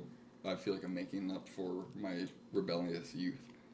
Yeah. Like, that's why I have all these things I'm doing. I'm like, I gotta do this. This last year I've learned how to relax and enjoy life way more. But the year before was like beating myself up for wasted time. No. So. I'm bad of them. I'm bad at naming them all off the top of my head. I say as above, so below, because it's my favorite Hermetic principle, and I don't have them all memorized. But there's a one for that where it's essentially whatever it comes back. It's a whatever you do.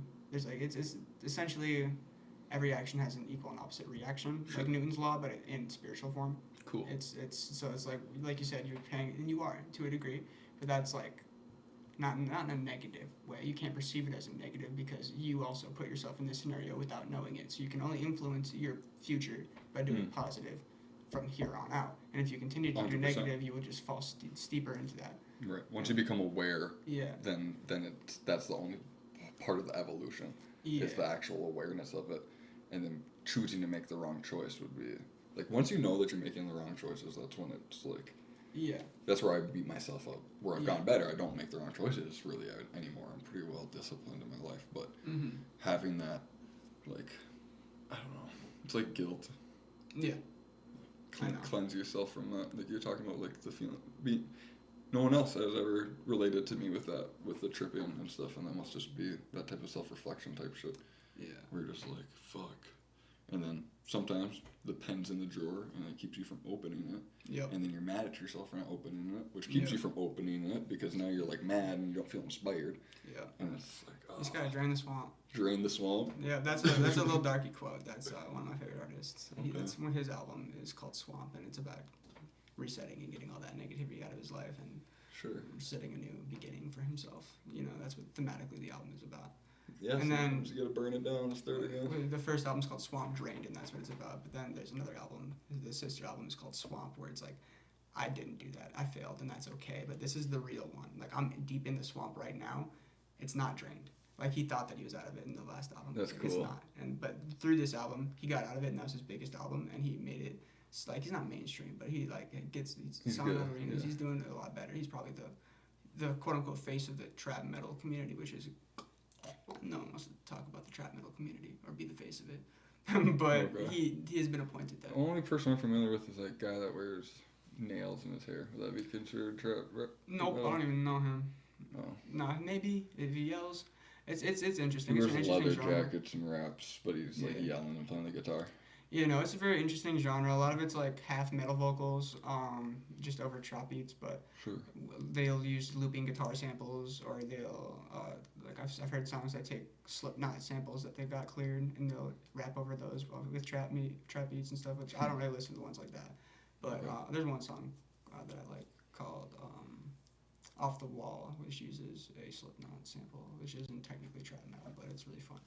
Okay. But it's just this. It's an aggressive, taking metal inspired like vocals, aesthetics, and lyrics, I suppose. A lot of it's more brutal than actual. Like it's not like gore grind brutal, like you know, it's not like actual. But they also incorporate a lot of like gangster elements to it as well, and like in some of it, not all of it. Like City Morgue is probably the biggest. They became problematic, and I don't really listen to City Morgue anymore because their lead singer did some things that I don't agree with. Sure.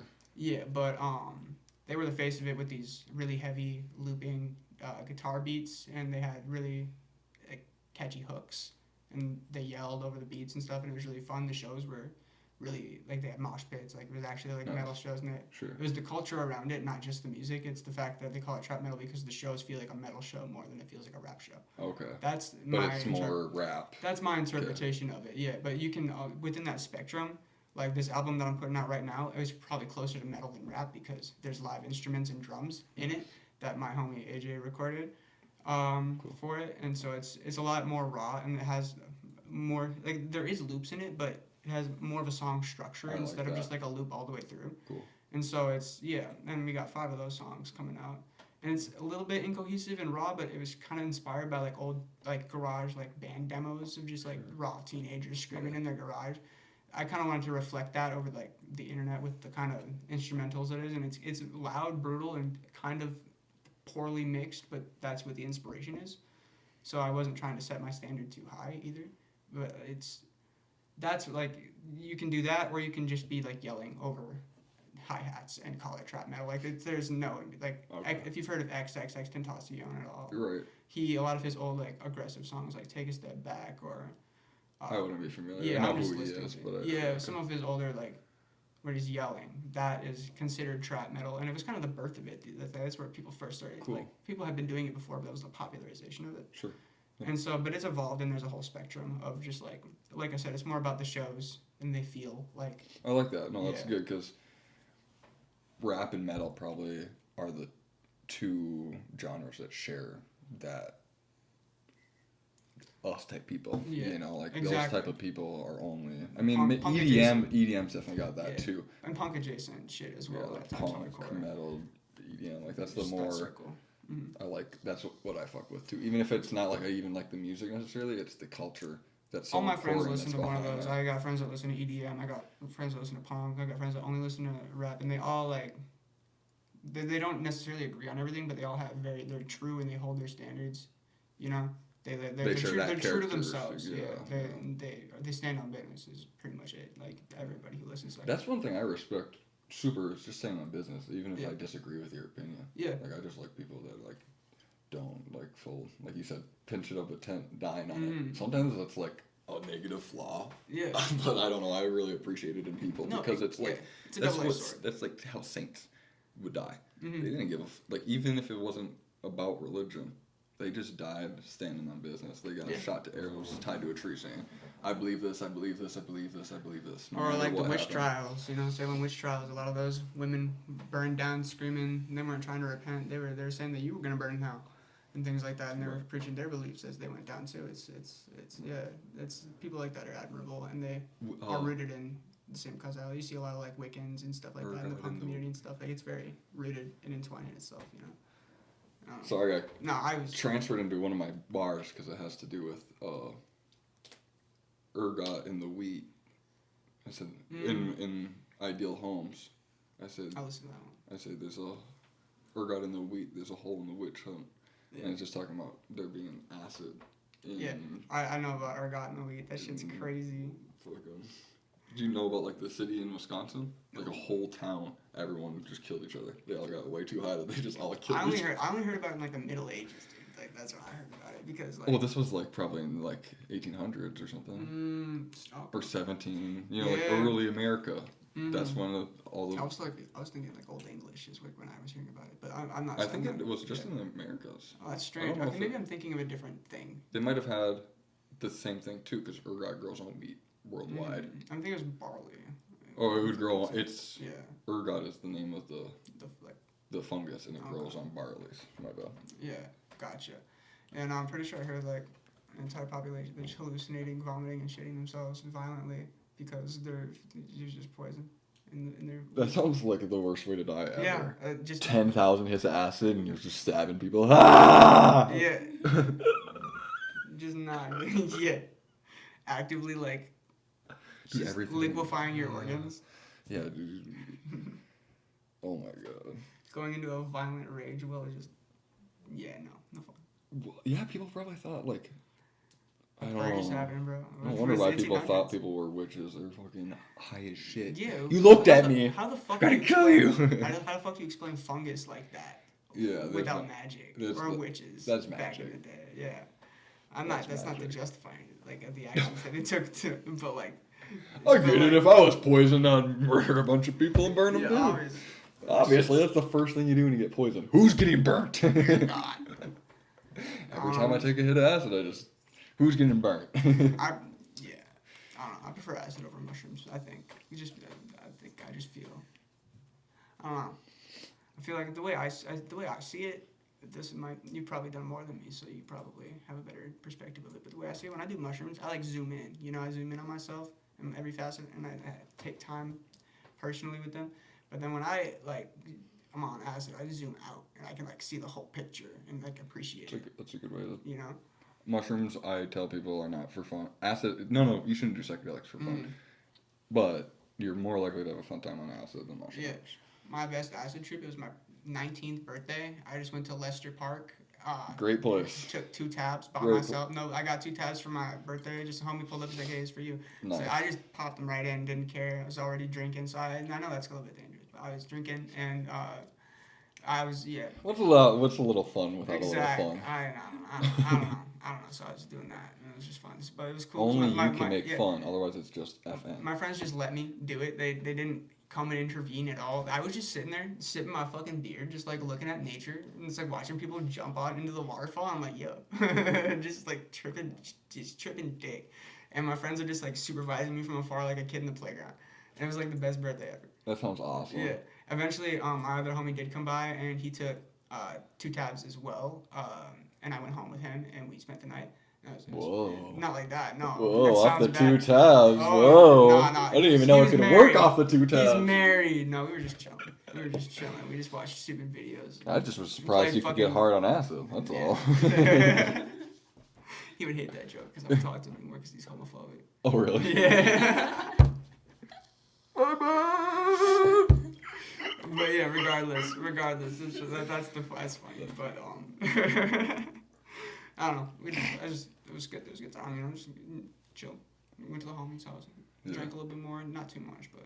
One of my worst acid trips was because I drank. But it was UV blue, so I was gonna have a bad time anyways. I was like 14, and I took a hit or 2 or something like that, and then I took 2 shots and instantly had a migraine for 8 hours and just sat in a bed like this. Yeah, fuck that. Why? Not ideal at all. Yeah, so don't do that. Don't No, do it. I don't think I haven't had a bad acid trip, but I have had bad mushroom trips. You know? Are they? Oh, the loop one is bad for sure, but Yeah. a lot of for me is they're not bad. They just weren't fun. Yeah. You know, a bad Genuinely. mushroom trip, like my worst mushroom trip is the reason I got sober and rekindled my relationship with my family. Yeah. I drowned it in my own blood for 2 hours and it felt fucking miserable. It was like so bad. And it was like something that changed me in a super positive way. Mm-hmm. So it's like, I don't know, it's weird with mushrooms. Like you said, it's inside. You have to be ready to, like, I'm not leaving the house, and I might end up in a closet, like, cold locked in a closet. A reoccurring theme with my mushroom trips is bathroom time. Not, like, using the bathroom, but just, like, going into the bathroom and, like, sitting on the floor. Sure. And, like, counting tiles and things like that. Just Have you ever tried to count popcorn before? Yeah, that shit, yeah. No. What I did is, so, in a place with popcorn, the best way to do it would be to square off a square if it's not already tiled. But if it's tiled, then you just count how many popcorn dots are on each side of the line, and then multiply it by, you know, like how you would do a periodic table, or not periodic table, multiplication table, you know? And then you just do that and times it by how many square feet or how many tiles, and then you can make a rough estimate on how many popcorn dots are in someone's house. There you go. Now we learned And it. only crackheads do that shit. There is not a real mathematician that has ever that doesn't exist. No, that's only schizophrenics and crackheads do that. Yep, that's yeah. God, if only they would put that to a creative use. I know. I could have built something. I've argued that, or like stoners too, just like finding any means necessary to like make a bong, pipe. get high, yeah. Are you like a pro pipe maker? No. No, Not I'm by the any means. fucking master. I could every day before school I'd make a new one with a different like socket and a pan, or I'd make bongs. I was like always the guy where they're like, we need something. I could make something right out of this. Well, I got a can. Boom. If the can's not here, I'm fucking rolling up this magazine and smoking fucking half of a fish's gill. I'm smoking on fish gills. I would just be like, hold up, and I'll come back with an apple, and that's about the extent of my shit. Once you learn how to smoke out of apple, you can smoke out of any fruit or vegetable. Yeah. Apple's just the I concept. learned that from my mom. Nice. Once, actually, not traumatic, but silly kind of story. My mom used to smoke weed like all the time, and so just had leave her pipe on the table next to her smokes, and I just knew not to touch her smoke and stuff. So Right. you know, just don't touch it. But when there's just the apple on the table, I'm hungry, so I just fucking take a bite of this apple, and it tasted like ash. The actual flesh of the apple tasted like ash, dude. And it was just nasty, disgusting. Yeah, that's porous. All the Yeah. smoke went through everything, and you got the aromatics of it all. That's terrible. It was just nasty. But then I, years later, remembered that I bit the apple when I had nothing to smoke, and I'm like, oh shit, that's what she was using the apple for. And then I got high that night. Hey, so constructive bad. Yeah. Some bad memories are actually very good. It's the hands on it the scarred stove. me. It was there for a reason. Oh yeah, that's hot. That actually happened to my You can nephew. use it. Yeah. That happened to my nephew. He got really like bad third-degree burns on it. Like not third. I don't know. I'm just spilling. He got really badly burned on his hand. Ouch. And he was like 2 or 3 at the time. But he's good now. But he knows. He fucking knows. Yeah, he He's, knows like, for sure. And before he touches like almost anything, is it hot? Yeah, I'm sure he does. Do you remember like your first cigarette? Like, did you like snag a cigarette from your mom or something? Yeah, low key. I think my first one was cigarette butts. I just like found a butt and I smoked. I started vaping before I smoked cigarettes. So, Me too. Yeah, so my thing is like I was craving I just wanted nicotine, so I'm like, fuck it. And I went to my mom's ashtray and I got like, because I wasn't about to steal it, because she's a 2-pack a day smoker. She's gonna know. You gotta count, yeah. She's gonna know one's missing. So I would always look through her ashtray and see if there was one on the table that she had left half smoked, and I'd just take that. Sure. Or later on in, like that was like probably the first times. Do you remember like your specific first time, or was it just probably that? It was just probably. Okay. You know. Sometimes it's like me, my cousin stole a pack and hid it behind a garage. Remember like the first time I stole cigarettes from my grandma though. That was different because I was living in foster care with my grandma at the time, and I just needed a cigarette. And she knew that I took it too because she knew that one was missing, and I just lied up my ass like, nah, bro, nah, just gaslit my grandma. I regret that, but if she sees this, she'll know. She might see it. She might not. I might send it to her. It'd be kind of funny. But like, that was very rude of me. I do remember that specifically, but it was a goddamn good cigarette, dog. You probably needed that. If you're in foster care, you're like, I need a fucking square bad. It was a goddamn good cigarette. Yeah, I went for a walk. It was snowy. Yeah, it was during one like that a few years back. I can't remember the year, but really bad snowstorms on Christmas, and everyone was. I remember Christmas, the day after Christmas, I was outside. 2017. Something like and everyone was shoveling. I had to their walk cars home that day from Lincoln Park. I walked to Hermantown somewhere over here. Fuck that. Yeah, because my phone died, so I couldn't contact. God, that must have been like a fucking like. 2 hours. It must have been like a dystopia though, with how high the fucking snowbanks were. Nothing would have been recognizable. I didn't snow while I was walking. Luckily, okay. It was that night though. When I just was, remember because I was like, thank God I got home before it snowed. I was in like the Lincoln area, like my grandma lived on Vernon Street at the time. If you know where that's at, kind of by the by Exeter and all that. Yeah, the A&Dubs and shit. I love that A&Dubs. But that's where my grandma lived too. She lived where that road that they tore down those couple houses to get to Lincoln Park Middle School. She lived in those stretch of those houses. Fair, so down there, like right by Wheeler, because like you said, you grew up, I was walking down there around at that time, 2017, and just snow piled everywhere, just so high. And I remember going out at night, sneaking out with my sister to meet her, now the father of her son, and they're just fucking soulmates. They're gonna get married and shit, but they're sneaking out. Yeah, we were sneaking out, and I was going with her just because I wanted to go outside, and it's just like just core memory, just tall ass snowbanks. We're not fucking properly dressed, but we're like sledding down on our asses and just having fun, just being dipshit teenagers. It was a good time, and that's like the same time that I had that cigarette. It was just like sitting out by myself, listening to like Lil Peep at the time, really heavy. Just smoking a cigarette. The park right by the wash bucket. Harrison. Yeah, Harrison. Yeah, I just went out there to the diamond on the baseball field, and I just fucking like stood out there, and I was like, yeah. Nice. It was a good time. So those sentimental cigarettes, when you're in some limbo state of your life, are those are the ones where you're just like, you're looking at the stars, you don't even know what life has got. You're like, I don't even know. Recently, I just had a pretty dark, suppressed memory that I didn't know that I had resurfaced because it was jokingly my friends, we went and smoked on a dock on a frozen lake. And we were sitting there smoking, and then they were tripping. They went laughing. I wasn't paying attention to what they were doing.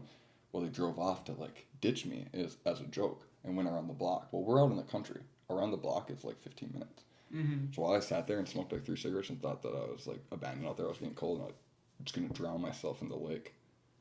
Just to like, because I was in the middle of nowhere. It was either that's why acid and shit. I don't know what you're tripping on, but that's why tripping's scary to me. Is because those negative thought loops just get loud. They get loud, and I was like, just talking about powerful cigarettes. Like I just remember those cigarettes so much, and like just looking over that lake, and then the headlights came behind me and they came back for me. And I was like, damn, this last cigarette was gonna be my last cigarette. You guys luckily came back. I'm gonna finish this pack and kill myself. Not to be brutal about it. So talking about sentimental cigarettes, that's definitely. Some cigarettes you take to your grave. Yeah, you know? Take to your grave for real. Maybe that's why Mac Miller was smoking the square inside of his thing. It's for that, just the symbolic memories of the squares.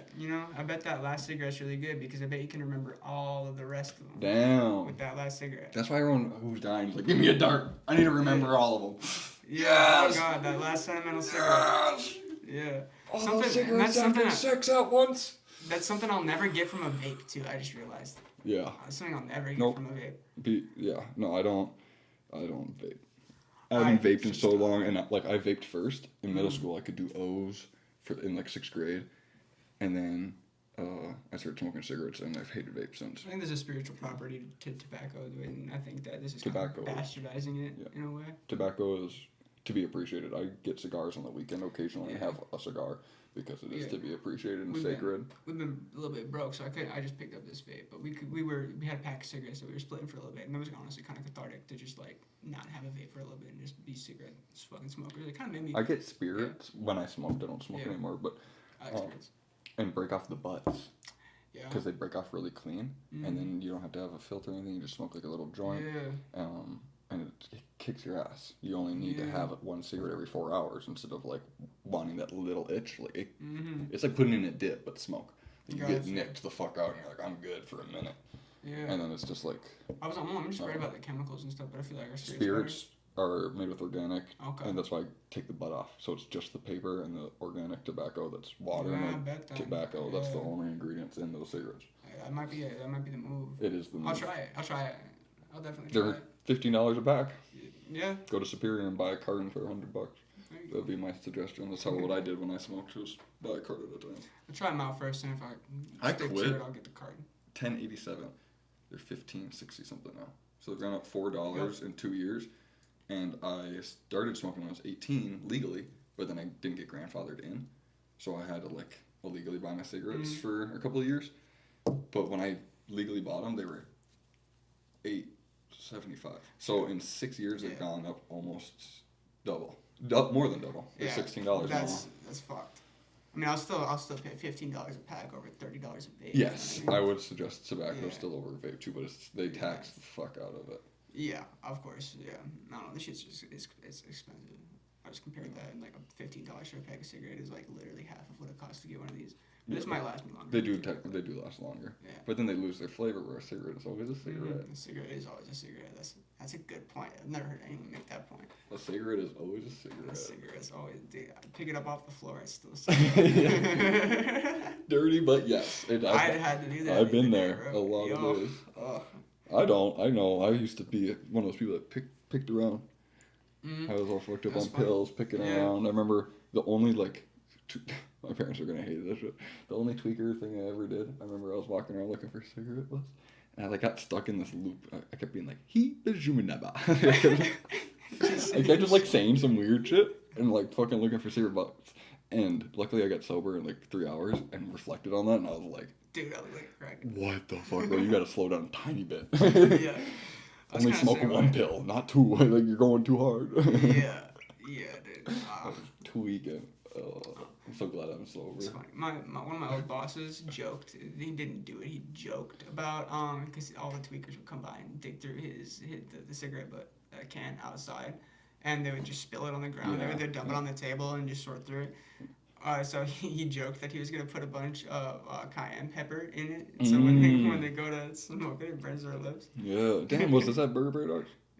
Because I think the same guy might have told Quay about that, and Quay was telling me about to sneak someone a chili pepper in their joint or something. I'm like, bro, what are you talking about? No, that's evil. You just put chili pepper in the joint would be fucked. Yeah, you take your 2 hits and then pass it to someone, and they get the. Just pop the seed pop. You hear it pop. Do you have a first cigarette story? Not really, but I do vividly remember having my first pack. Okay. And That's a great feeling. Yeah, I wanted to smoke it so bad, but I couldn't wait because I would smoke often at Savers when I used to work, and I used to be in St. Cloud. Okay. And I worked at the Savers there, and I would just smoke all the time back there.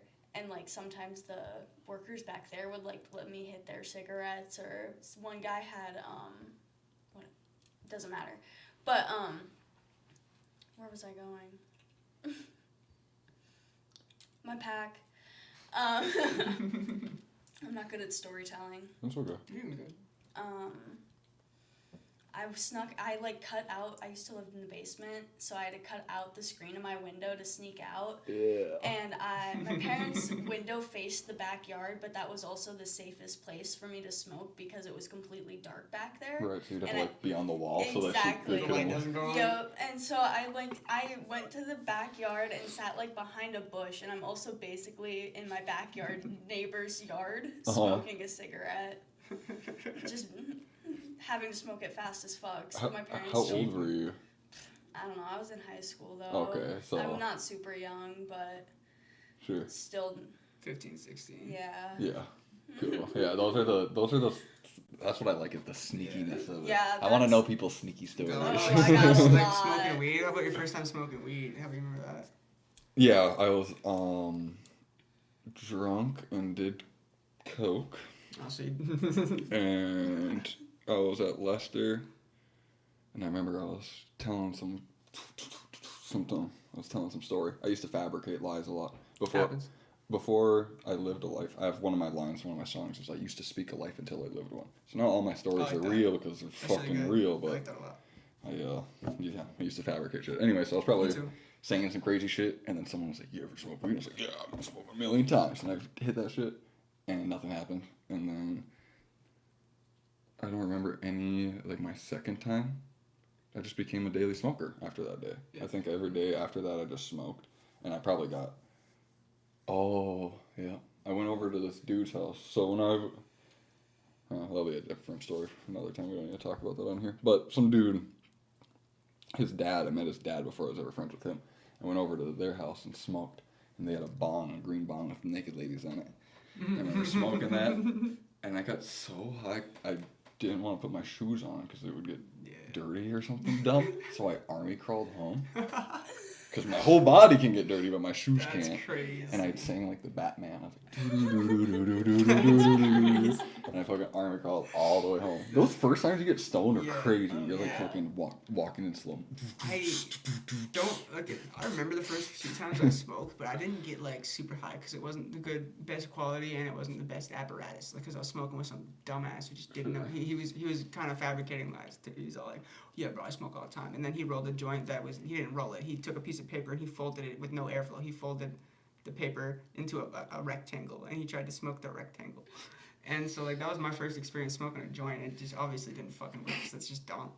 But then I remember like the first time I got fucking baked was with this same dude and one of my sister's friends, Savannah, and we went to the we just felt like we had to get away. We couldn't just smoke. We had to go far. We couldn't like smoke near the house. So we walked all the way down to the it's right over here actually. Like behind the TJ Maxx. Yeah. And like we went to that big ass alley area and we just like sparked it up. He had a pipe and we had the fucking double helix pipe, bro. Oh yeah. We had the fucking good shit. Helix. The helix, bro. And he hyped that shit up, dude. He was like, dude, this thing, it's got the double apparatus. It swirls. And he's like, come on, he's talking this shit up. And then we hit it. And that's okay when you're not 18. As soon as you're an adult, yeah. If any guy ever talks to me about their bong, I'm like, bro. Yeah. I got some standard beaker with some stickers on it, bro. Like, it's nothing crazy. I don't care. But, like, I got 7 perks. Yeah. And I just got No, so we just get fucking faded. And just, like, actually, we stumble our way home. And we're just in my bedroom watching a movie. And I think homie was playing a game. And I was just talking with Savannah because it was both of our first times being like fucking just high and we're just like whoa basic shit. And I'm looking at my wall and it literally starts to like actually like on some hallucinogenic shit swirl and like contort and like I was about to like start fucking seeing shit and then my sister breaks open like just knocks on the door, opens it up. What are you doing in here? And she was like super straight edge, like tattletale. Like at the time she was mad that her friend Savannah was hanging out with us. And so she's like, Savannah, what are you doing in here? And then she's like, oh my God, you guys are high. You guys are high. And she saw us vaping and she's like, oh my God, I'm going to tell mom. So then she was like, completely buzzkilled. And I was like sober at that point, dead sober. And I was like, come on. And I don't really remember what happened after that. We didn't get in trouble or anything. And we was like, oh, come on. And then eventually she became like the biggest star I know. She's oh sure, yeah, of course. It's dyed her hair. We just chilling. Oh, she's awesome. But yeah, she was definitely. Because everyone that has dyed hair smokes weed. Everybody. Smokes weed. You have a fun weed story? First weed story? You don't have to share it. Not like super fun, but it was just like I was talking to my coworker about how I never smoked. He thought it was crazy. So basically, like You had a job before you did drugs? yeah. That's fucking. I know. You are a better You person. could pay for your own drugs. You dropped out and had to rob people. You're not wrong. But he thought it was crazy. Basically, kidnapped me after work. But like my parents knew. Okay. My parents knew where I said I was gonna go hang out with somebody. I didn't say where. I also didn't know where till we got there. It was literally just to a park, and then we like went beyond the railing and like into the woods, and we smoked a bowl out there, and it was not a good first experience. I felt like shit. I was like dying the whole time, and you're with someone, so you have to like be. yeah, like okay, yeah. Oh, well, But sorry that's your first time. I did it again. It was fine. I Well, didn't let the first time You ruin smoked it. with me, so it can't be that bad. Yeah. But I know those. I've had a couple times where, I hadn't seen someone for like 3 years. I went and smoked with them in the woods, and then they were like, "Does anyone know you're out here?" Bro, what? You didn't even get killed or anything. I thought he was like on something with like he was gonna try to kill me, and I was like the transition from like stupid smoking, like whoa, look at this. I think the thing that got me from like the stupid like stoner like Cheech and Chong like level of the stereotype. I feel like everyone kind of starts there, just being like, whoa, this food tastes so good. Yeah. I don't even eat now. Yeah, I get listening to music is what started that whole thing for me though, is because I would just like, that's when I would like sit there and articulate the lyrics, and I was like, whoa, this like means, and then you start to like realize like the nuance in the actual thing instead of like the reaction, whereas like you're reacting to what's happening, and I think you start to react less as you do it more, and you do like perceptive activities with it instead of just like normal everyday God shit. can't save you. Okay. I think that's what it says on my patch. I have patches on here that I sewed, and it says God loves you on this one, but not enough to save you on this one. Cool. That's a coincidence. That's my go-to when people sneeze. I'm stealing it. Go ahead. Little demon guy with the halo. That's a little double entendre in and of itself. Little devil guy with the halo. It's because it's good and bad. Yeah, I like that. That's good. Yeah. Just to simplify it. Sorry. I don't know. Patches are another thing that, like, just the art and the clothing, like, as you can see, Riley's really good at that kind of stuff, and I would like to learn that and take that from the relationship as a whole and put that into, like, the music with the art and all of the merch that I want to make. I really just want to make. Do you have I just want to make clothing a hobby. Do you have the inspiration to make anything that would look similar to this? Maybe. In your own inspiration. Yeah. I just make characters that have handles and a cap. Okay. It could be a butterfly, but as long as it has a handle and a cap, it's considered jug merch. Mm-hmm. I would. That's only out of inspiration. Yeah. We would further talk about. Yeah. That's cool. I like that idea.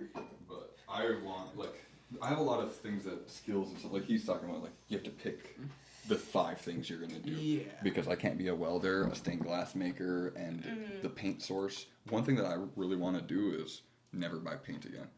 Yeah. I want to, like you're talking about foraging, I want to learn how to, I've already been studying, and I really want to become like the local source of healthy based paints. Yeah. Like, I feel like that would have fucking, you only need the primary colors. Like obviously I would want like to have like 12 bases, but you can make all the other colors off of that. So I just really have to really learn how to make some natural pigment, and then I could, like, that would be an awesome job. Yeah. I just source the paint for the local artists that want to be like be awesome. not chemical paints. That would be really cool. I like that. So it's something I really want to do. Yeah, that's really cool. But out of like I want to do patches and all this other stuff, and you can only pick so many things. Exactly. So that's another thing about networking and knowing people though too, is because then you can help each other in other ways and stuff like that. That's the main reason I wanted to come onto the podcast, was just like to be on it and just like give you another episode, and like also just like I don't know. It's build a connection with you personally, not just for the podcast, but like because you're a creative in the local scene. Right. You know, and I'm trying to. I appreciate that. That's what I'm looking for too. I've been really struggling just because I'm a very introverted, shy individual. It's nothing that I'm trying and failing at necessarily. I'm just struggling to try to get into the community. I'll go to shows and I'll participate, but have that hard time like going out there and like, hi, my name is Jordan. Nice to meet you. Like, I make this kind of music. What do you do? Like, blah blah blah. I take like obviously like we're chilling. You wouldn't think that really from like, but that's like a one-on-one but like in I said, social I'm settings, having an anxiety attack even when I'm having a good time with people. So I understand how you feel. In like crowded social settings, I find it really hard to like introduce myself and like be a part of the social setting. You know, I feel very separate from it still, and I'm trying to. It is a battle, bro. Yeah. Like this, I was like, I'm never going to the clubs. I'm a flip phone. Like I don't participate in the world. Like, and then me and my child's mother got separated, and I went to the bar like 3 times, and I stood like all the other guys. Like I'm cool, and that was like the biggest thing I realized was, I don't care. It's a hard thing, but not caring at all about anyone's perspective of how you feel or what you look like or any of those things. And now I go and dance as the only person dancing on the dance floor. Yeah. I'll close my eyes sometimes because it is embarrassing, but I don't not do it. Yeah. Like learning how to and it's a battle. Yeah, it's a fucking battle. Yeah. And I'm still it's so hard to it's not so hard. You just have to be okay to face the fear. Like admitting it and being like, yeah. And it's like, dude, this shit sucks. I hate just asserting myself in general and any kind of even online trying to promote my music. It feels like obviously it's genuine art, but it feels disingenuous to try to sell it to people algorithm based. I hate using a hashtag and shit like that. Exactly. I feel like a sellout. It feels so, and that's why I really don't like this. I call it the spam era, where it's like you gotta post 20 times a day. You gotta interact with your comments to make sure you have these settings turned on. And you gotta do this. I hate that because it's diluting your art and commoditizing you as a person, and it's not representative for you overall. You're trying to. Yeah, at first I was never going to make any shorts, and I only made shorts of the last 2 pods I had. Mm-hmm. Or 4, I guess, technically now. Because the last 2, I actually did make shorts of it. I was and I've made shorts with my painting, and I don't like the feeling of it, but at the same time, it's like, if I posted my 15 minutes video, because all my 1-minute videos of painting are originally 15-minute videos that I post on my other YouTube. Mm-hmm. So you can watch a longer version of me doing it, but I don't feel like I'd get 3 views. Even if I was 1 million subscribers, 3 people would actually watch it because no one wants to actually watch anything anymore. It's weird. It's because it's also hard to get into these algorithms, which are very biased and they are picky and choosy, and they're also ever changing. And so it's like with these algorithms, it's hard to fit into them and know what they like, and you can't appease it. And so I think that building genuine cult fan bases and learning how to market yourself to specific people in specific categories, once you know who yourself, similar people, not even cherry picking, just people, like-minded individuals is probably the best kind of grasp of that, because then you're not being disingenuous in any way. And so you just got to be yourself and make it maybe a little bit flashy with some editing and some stuff when you figure out how to do that kind of stuff, and that just comes with practice. And then things like that will get the algorithm's attention, and you can kind of trick the algorithm with making it a little bit better. But it's getting worse and worse these days, where it's not even anything between lighting, the camera frame, just really stupid, trivial things that shouldn't matter in your art because it's not a part of your art now become relevant, and it's so silly. Very silly. Yeah. Just like when you're making this isn't the same, but for using a distribution site, I had to have a JPG picture instead of whatever. So I have to convert it or something dumb, and it's everything. Nothing is ever we like what you got. It's you got to do something for us. Yeah, every single time. Literally, I'm actually going through a very similar process with one of my songs right now. I have to change the cover art because I was a little bit lazy, and I was just using I was using an Xbox profile picture as one of the cover arts, but apparently that's flagged, and Microsoft will not allow me to use their property, obviously. So I have to find a different cover art, make it. I was being lazy, so honestly, this is just kind of as above so below. It's just what I get. I should have just made something for myself to begin with. But I was being a little bit lazy with it, and this is kind of the cost. Now it's gonna prolong my release date. So it's just like, but it's still stupid. Where it's, I don't know. It's just the cover art. You know, people have that as their profile picture. Yeah. It's like, what? I mean, just because I'm monetizing it. It's because you're monetizing. It's 'cause I'm monetizing it. So if you just posted that Yeah. and just said I don't own the rights, then Yeah.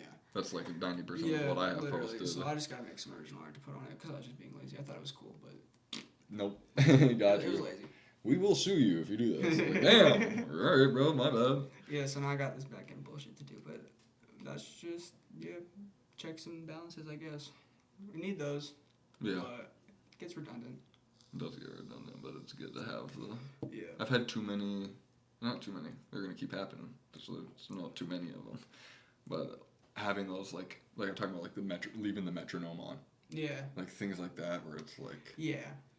Bro, I gotta Habits. double check that stuff every time from Yep. now on. Like just. Or like when it comes to mastering my music, doing more techniques and like figuring out, if I take the whole project, save it, put it into a new file, add a compressor and a little bit of reverb, it makes everything just sound more cohesive. And this is like little things that you're learning that's like.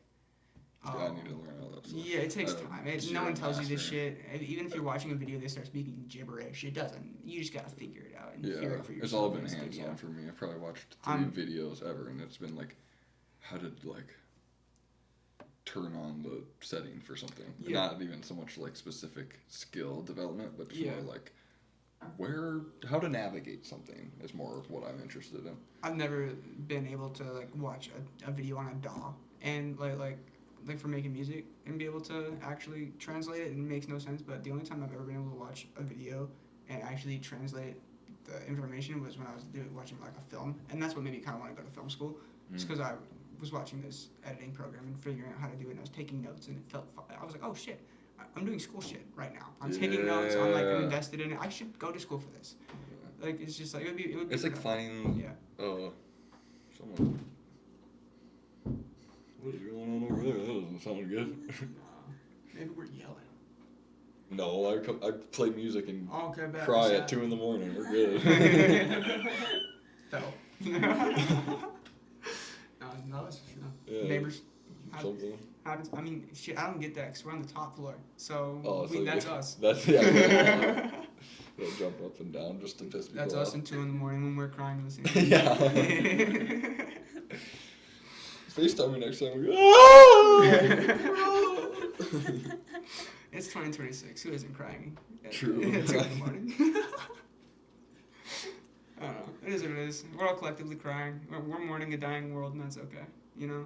But it's giving birth to a new one. That's the way I The see it. rebirth, exactly. Yep. Phoenix. Rise from the ashes. If there was like a huge cataclysmic, I'm not gonna ask you guys this question publicly.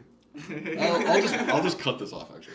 How long would it take you guys to eat someone if there was an apocalypse? Oh God, dude, I don't think I could. I don't know. Well, realistically, I At all? probably Yeah. okay. Like that's just my like. You know what, bro? I don't think I can put a number on it. I think it really just is like, whenever I start being, however long it takes for me to. Like, However long it takes. However long it takes, like I don't. With a smile, I like I that. can't. However like, long until I however long find it someone. takes. No, it's just you put it off until you can't. You know. You put it off until you can't. That's my answer. Yeah. The first day. Yeah. I just like to. Most people say I would never, but it's not true. Yeah, that's what I Unless- just had to think of on that. Unless it was like, some people might actually never. And some but- people might actually like. 99%. Yeah, some people are like that.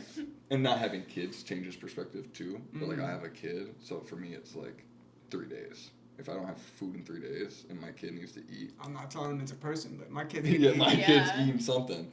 Yeah, see, So- that's fair. That's And fair. it's disgusting and terrible and creepy. But No, it's just a no, question I like to honestly, ask I don't people think- 'cause I it's don't a think that moral has to be- check. I don't think that has to be cut. I think that's a very human question. Unless you want to, if you want. no, I'll keep it in. If you want, I don't mind. I don't mind that. Okay. It's not macabre or anything. Yeah, It's no, fine. I don't know. I like to ask things like we're talking about, like little seed things. Just as it's like a morality test with people, not in like an actual facetious way, but like just to know.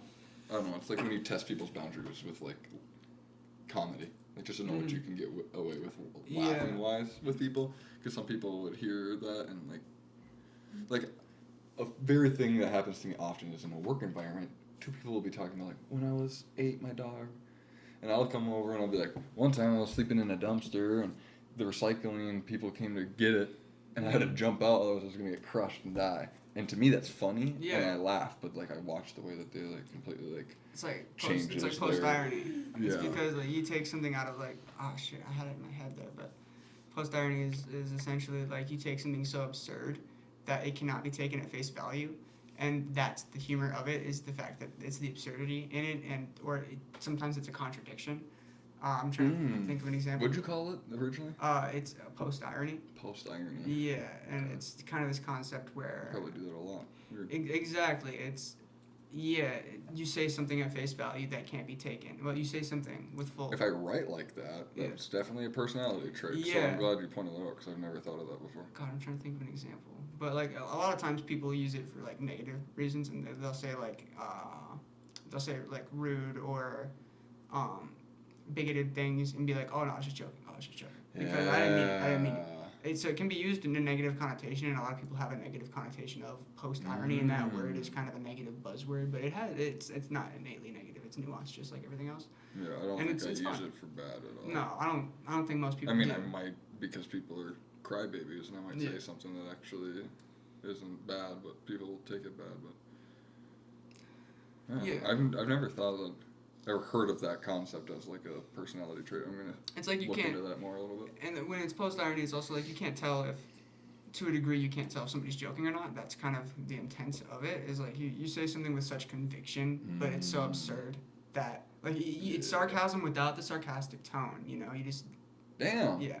You're right, because someone told me that they can never tell when I'm joking or not. Yeah. I'm an asshole. You're just being post-ironic. They just don't understand things about the way your brain works, and that's... Well, that's me with them, too. Yeah, exactly, and that's okay. That's something that you gotta learn about each other. It's not something, you know, people got issues. That's how it goes. How did all this get shifted so far? I don't know. I think the book fell.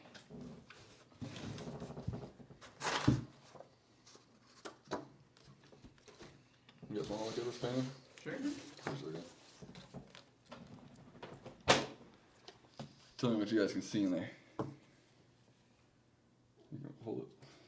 I used to paint stuff like not like this, but similar.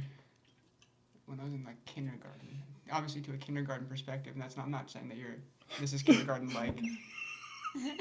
God, I'm autistic. My bad. No, this looks really good. I mean, like, in concept, I wanted to paint stuff like this when I was in kindergarten. Is what I should say. Cool. Okay. Yeah. You guys see the entity of the guy? Or maybe it's over here. There's a person driving it. I think... Nah. No, I think nah. He would be right here. That's his belly button and his legs. Oh, okay. I see, now I see. And he's driving. It's a symbiotic relationship where he's, like, embedded into this machine. I get it now. And there's, like, tubes and shit. Once you, like, start seeing the details, you'll see what it is a little bit more. Dude, now I get it. I love art.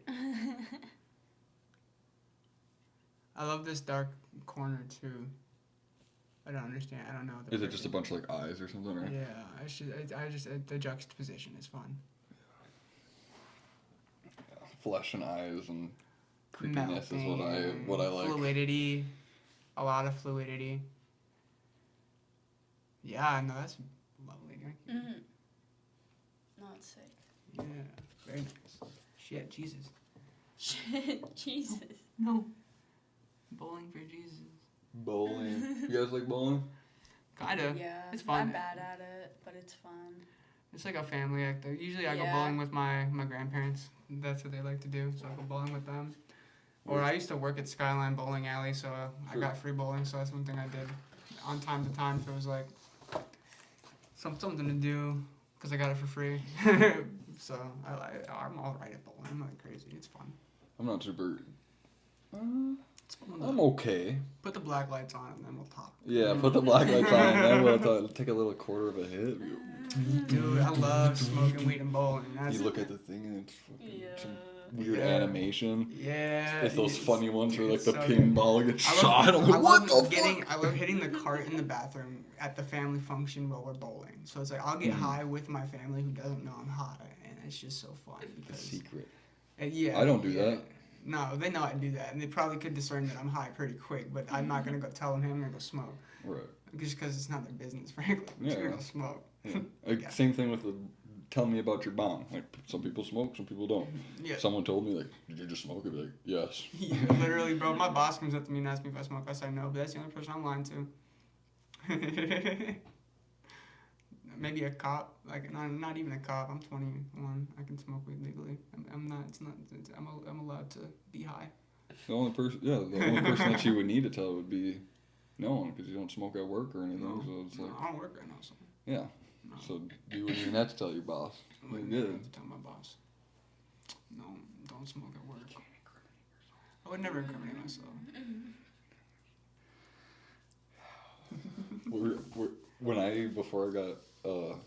Before I dropped out, I was that kid that was like we called it SOAR at Denfeld. It was the bad kid class, and I don't know. I just remember I would sit in there, I'd get stoned, I'd come in, I'd lay down like this, and instead of having desks, we just had like this big U that Yeah. all the kids had to sit. And I just remember every morning the teacher would always come stand next to me and like, good morning, Miles.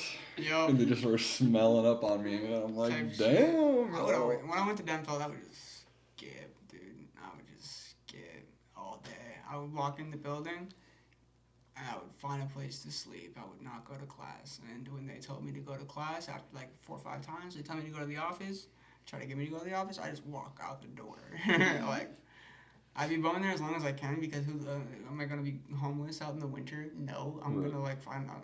I'll do something. I usually go in the choir Go room. to Arby's. Yeah, yep, Arby's. It was like, Everyone knows about Arby's. Everyone, all the real ones know about the Arby's, bro. Can I tell you a secret about that Arby's? Yeah. That's not a secret, but it was a funny story. Me and my homie Kendrick, this was bad. I was smoking synthetics at this time. We went into the Arby's bathroom to smoke, and we went into there's one stall in there. Yep. And now someone came in. We thought they were just gonna like piss and leave. Nope, they're just waiting for whoever's in the stall to be done. So we're just like in there, like smoking, thinking they can't hear us. And we're like, and then we had to like decide, or no, we stopped smoking when they came in. We had to decide to like what's worse, gay or smoking. We had to decide. And, Non-verbally. we're like gay. So are we gay or high? God forsake, we're both. But it was just one of those moments where I was like, because There's 2 gay guys smoking weed in your bathroom stall. over. The worst case scenario. And I don't know. We were like 14. I don't know. It's Yeah. just, it was so. So it's just way more serious than it is. Yeah, and it doesn't matter. The guy probably just looked at us like they were smoking. Exactly. He knows what 2 14-year-olds are doing. Yeah, exactly. Yeah, they're not gay. They're... All I know is me and Kendrick. I'm gonna have him on here again soon. We Hell yeah. did a pod, but it was one of my older You're ones. gonna get Kendrick on the pod? That's crazy. Kendrick Lamar, bro. Yeah, coming on next week. No, but I'm gonna get it. And we just have so many crazy stories. Oh, we would just sit in the booths and get fucking chicken sliders, bro. That's about it. Sure. We didn't really have any fucking. I was friends with a lot of I was in choir, right? So I ended up being friends with a lot of the gay LGBTQ crowd. Not because gay kids sing choir, Because but gay it kids is. love to sing. A lot of gay kids love to sing, or at least some of the gay kids love to sing. And then I sat with the gay kids and learned that all the gay kids did other things that I liked. So I was friends with the gay kids mostly.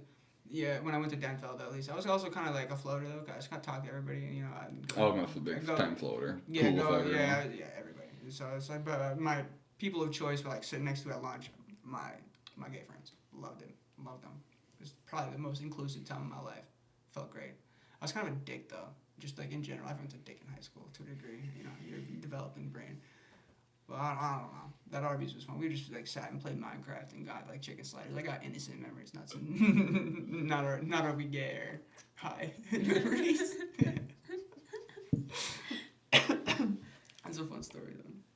Yeah, I got a million of them. I was thinking, because, all right, this will be my finishing story. Because we were talking about ALC, the old ALC building that's now fancy people apartments.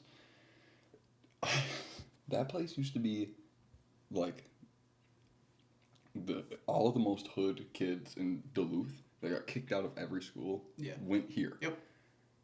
There was times where people had guns and dropped them Yep. and discharged off, like falling out of the pocket and just like fucked up crazy shit was always happening at that school. Drugs. I used to smoke Ritalin, and I would sit on one of those big swings, and when you're on stimulants, fuck smoking. But I had like a quarter pound, and I was just giving people nugs to push me on the swing.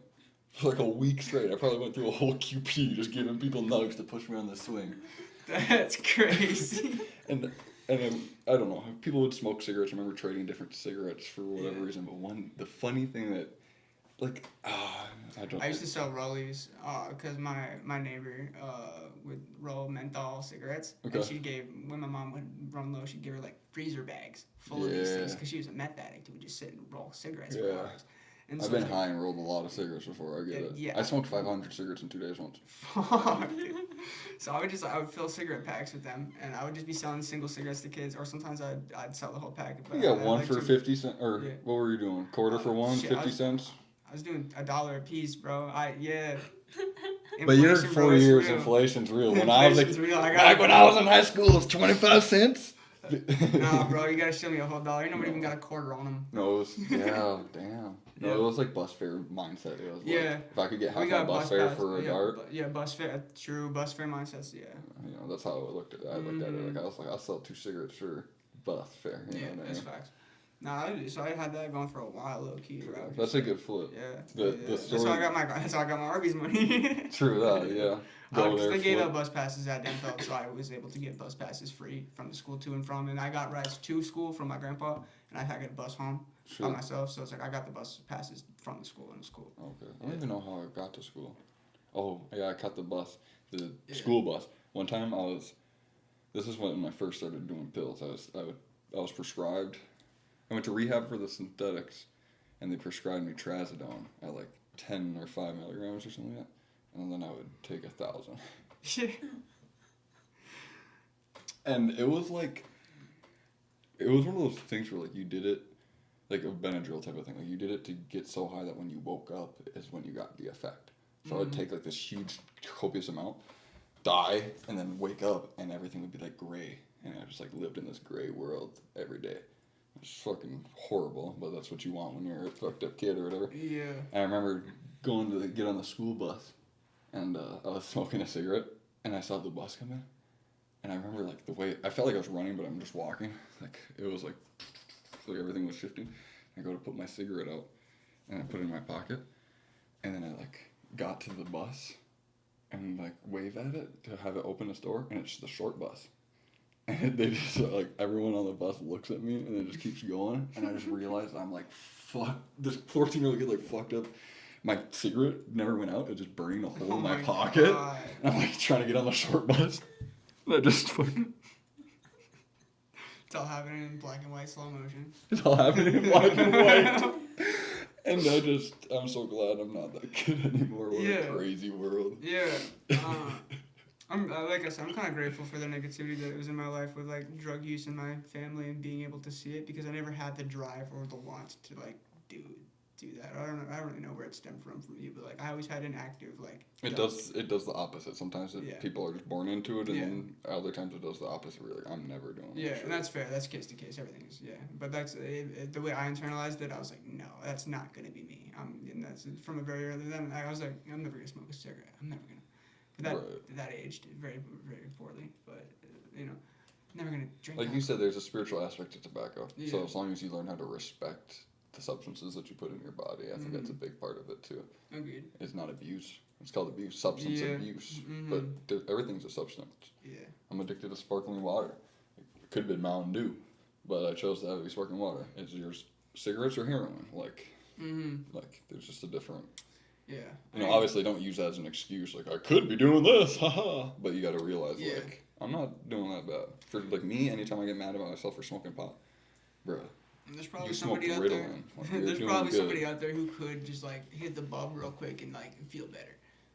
I don't know that person, but like that person probably exists, and they're probably There's probably a few people out there medicinally using methamphetamine or crack or one of these hard drugs. The coolest, when I was on some sketchy stuff, I lived at this trap house occasionally, and the people that this guy let here were not good people, besides me, I guess. Solely wise, like I know my morals or whatever. Anyways, he was really cool. He just played Fallout and worked. He went to work, came home, wanted to play Fallout, so he hit his bub, and he just like let people live in his house because he just stayed in his bedroom, and they helped pay his rent because he'd get drug dealer money. People would give him money for letting him trap out of their house, and he just whatever. He was just playing Fallout. And I was one of those people where he was like, nah, I'm not saying that's medicinal, but No, it's I know almost to that extent where it was like, this dude's normal. Like, he takes he's one functional. hit, and he plays video games and goes to bed, goes to work. Yeah. Works all day, not high. Comes home, gets high, plays, goes to bed. Like, it was like, it seemed appropriate for a drug like that, you know what I mean? Yeah, I think that's kind of inherently, but like if he's content with that and not like trapped in it, you know, there's a difference. You know, if it's like a vicious cycle that he was definitely trapped there. Yeah, so You're letting people trap out your house. Something's going on. There's got to be someone out there who like genuinely uses meth like Adderall. Like yeah, everyone that takes Adderall. Yeah. Technically. Yeah, I mean like hitting the. I know it. Yeah, I know. But still, I don't know. Fun.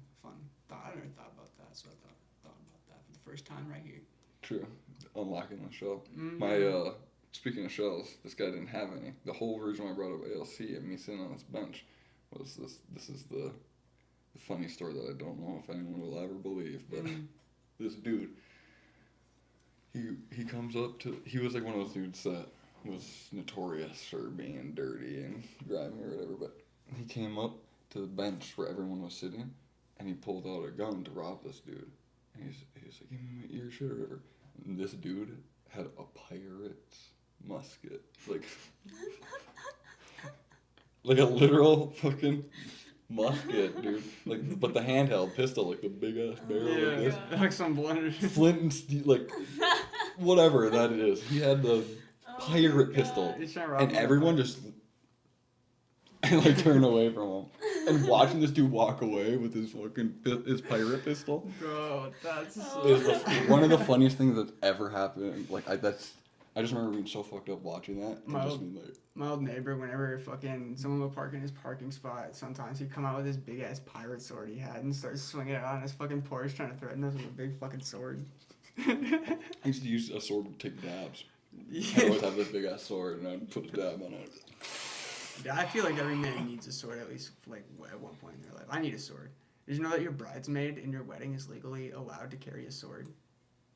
Or a weapon of their choice, because the bridesmaid's job is to keep the bride safe. That's the last line of defense is your bridesmaid, so they traditionally they carried swords. Okay. Yeah.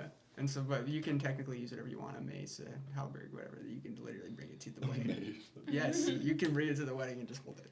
Why couldn't you though? Oh no, that's a fair point, but I think it's just a fun legal statute. Legally be able to brandish a weapon at a wedding. The fact that it has been written down somewhere is just kind of badass, and the reasoning behind it is That's just kind of badass. sick. I would just like carry. I'd get I'd go on IKEA, and I'd look up guillotines. I'd just get a guillotine, but I would never construct it. I'd just have the box. I just bring the box around, and I just don't make me build this. I will build it if I have to. You ever got like an hour and a half on your hands, and you want to watch it's hard to explain because this guy is building a guillotine in his backyard, and he builds a whole narrative and a whole story kind of behind it, but it's very thematic about where we are in economically and structurally, and it's kind of like he's building this guillotine as a form of it's a symbol of the revolution that needs to be had, but it's also of like this dark time that's coming, and then he's talking to his walkie-talkie, and it's like telling him to build this guillotine in his backyard. And it's just this super informational. He has a book that teaches you how to build a guillotine that he published after the series was out. Please tell me It's that. That's cool. it's a really fun. We started watching it last night. I'm gonna finish it tonight probably, but it's I watched it before, but it's like a movie. It's like a homemade movie. It has this really theatrical film, artistic vibe. It has something to say and something to show, and it's just really like this one guy solo building a guillotine in his backyard, like 18 feet high guillotine. Sure. And it's just it's very fun. That very sounds fun. cool, especially if it's all out of some symbolicness too. And he was releasing it like week at a time, but there's an hour and a half compilation video that you can. It's all super cut together with no transitions or anything. Cool. It flows together seamlessly like a fucking hour and a half long movie. Nice. I love it. It's one of my favorite please things send ever me posted. that. I got you. That sounds cool. Yeah. Are you guys familiar with? I don't know. Like, I mean, there's probably a million platforms for these, but Colossal, they're like an art network, like a magazine type of, but it was a website. It sounds familiar. Okay. It would have been more like back when the internet was first a thing. There was probably 12 options. They were one of them. Now you have every Instagram account for every type of art, and it's just way more saturated. But back in the day, they were one of the OGs. Mm-hmm. So I thought maybe. No, I haven't heard of that. I was not very They versed always in early posted internet. art articles. Yeah. No. Didn't get internet till like 8th grade, so I was not very early internet when it was good. The cowboy days, I did not even have it. I got like web 2 or web 3 is like, I think web 3 is when I finally got on. If you know what that is, so the initial one that was fully developed is web 1, like the World Wide Web. Web 2 is when they started making it more accessible with chat rooms and stuff like that. That's the old internet that everyone kind of remembers. So But then, so like MySpace. yeah, and then like two. when Google and corporations kind of take So over. Snapchat and and- Instagram's phase 3. Yeah, Web 3. And so that's kind of when I integrated in high school because that's when it was at its most accessible. Right. And that was intentional. Sure. Yeah, but so I didn't really. Super intentional. Did you see my thing on Vine that No. I said on Instagram? So I have a theory. Obviously, it's not just too obvious and blatant. Vine was super big and popular. The reason they pulled it was because it didn't make enough money. Mhm. Well, that's not true. It obviously, like, so many people watched Vine. Vine was so popular. Yeah. And so it went away because of that. And then it came back, and now we're like everyone. So it's like, what I said was, if I know anything about serving a bag, it's letting people get a fat taste of something first to get them hooked. You know, so that's what Vine was. It's literally like, hey, here's a little. Oh, you love this? Yeah. It's Nope. like a free sample of And crack. now everyone's fucking. And it's like, I don't know. You should be able to observe. They did this. I'm not going to participate. But so many that. people don't have that like back to see like this happened in my life, and I'm not going to participate in it. Like obviously we're young, so there's lots of stuff old heads tell us that we don't understand. But that's something that we can be observant of in our lives and see and use it as an example of how we want to like be as people. Yeah, you know? I agree with that. That's giving me sympathy to people that have thoughts that I don't agree with. It's like, I haven't lived around long enough to like know why they feel that way.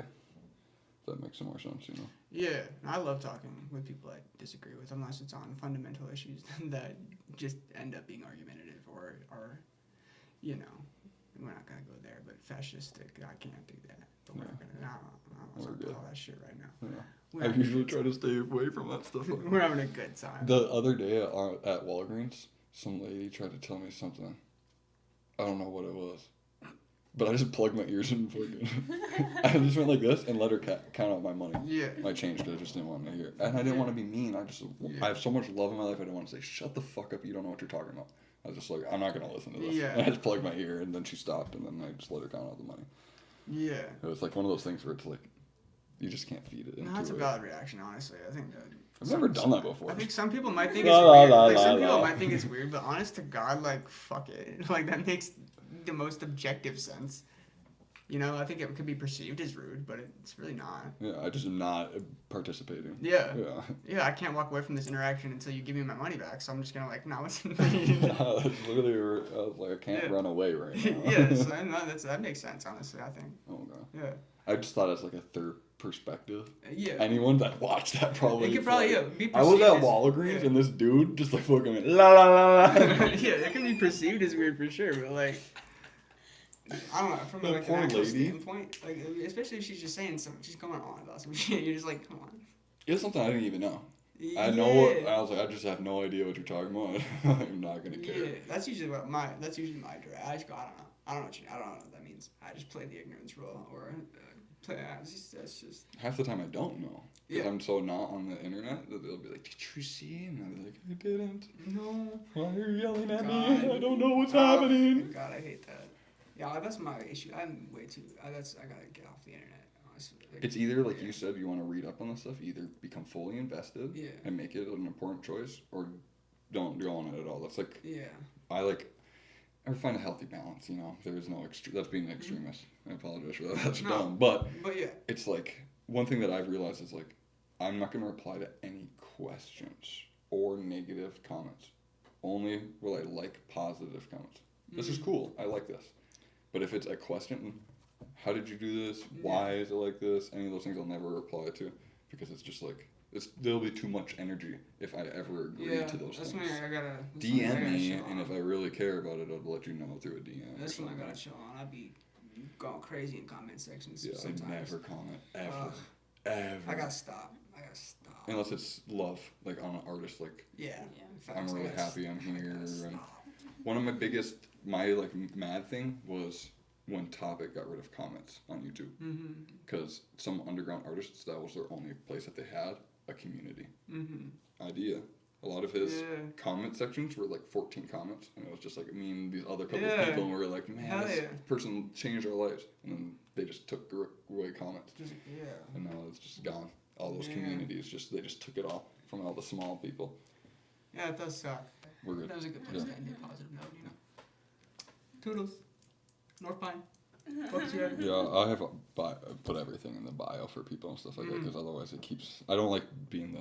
Yeah. Hello, today I have JudasTha13th. No, you're good. That's just cool. So, I agree. I kind of like the right into the flow conversation. If I do watch a podcast, that's the kind I do watch. Cool. So, yeah. Good sure. Word. Word.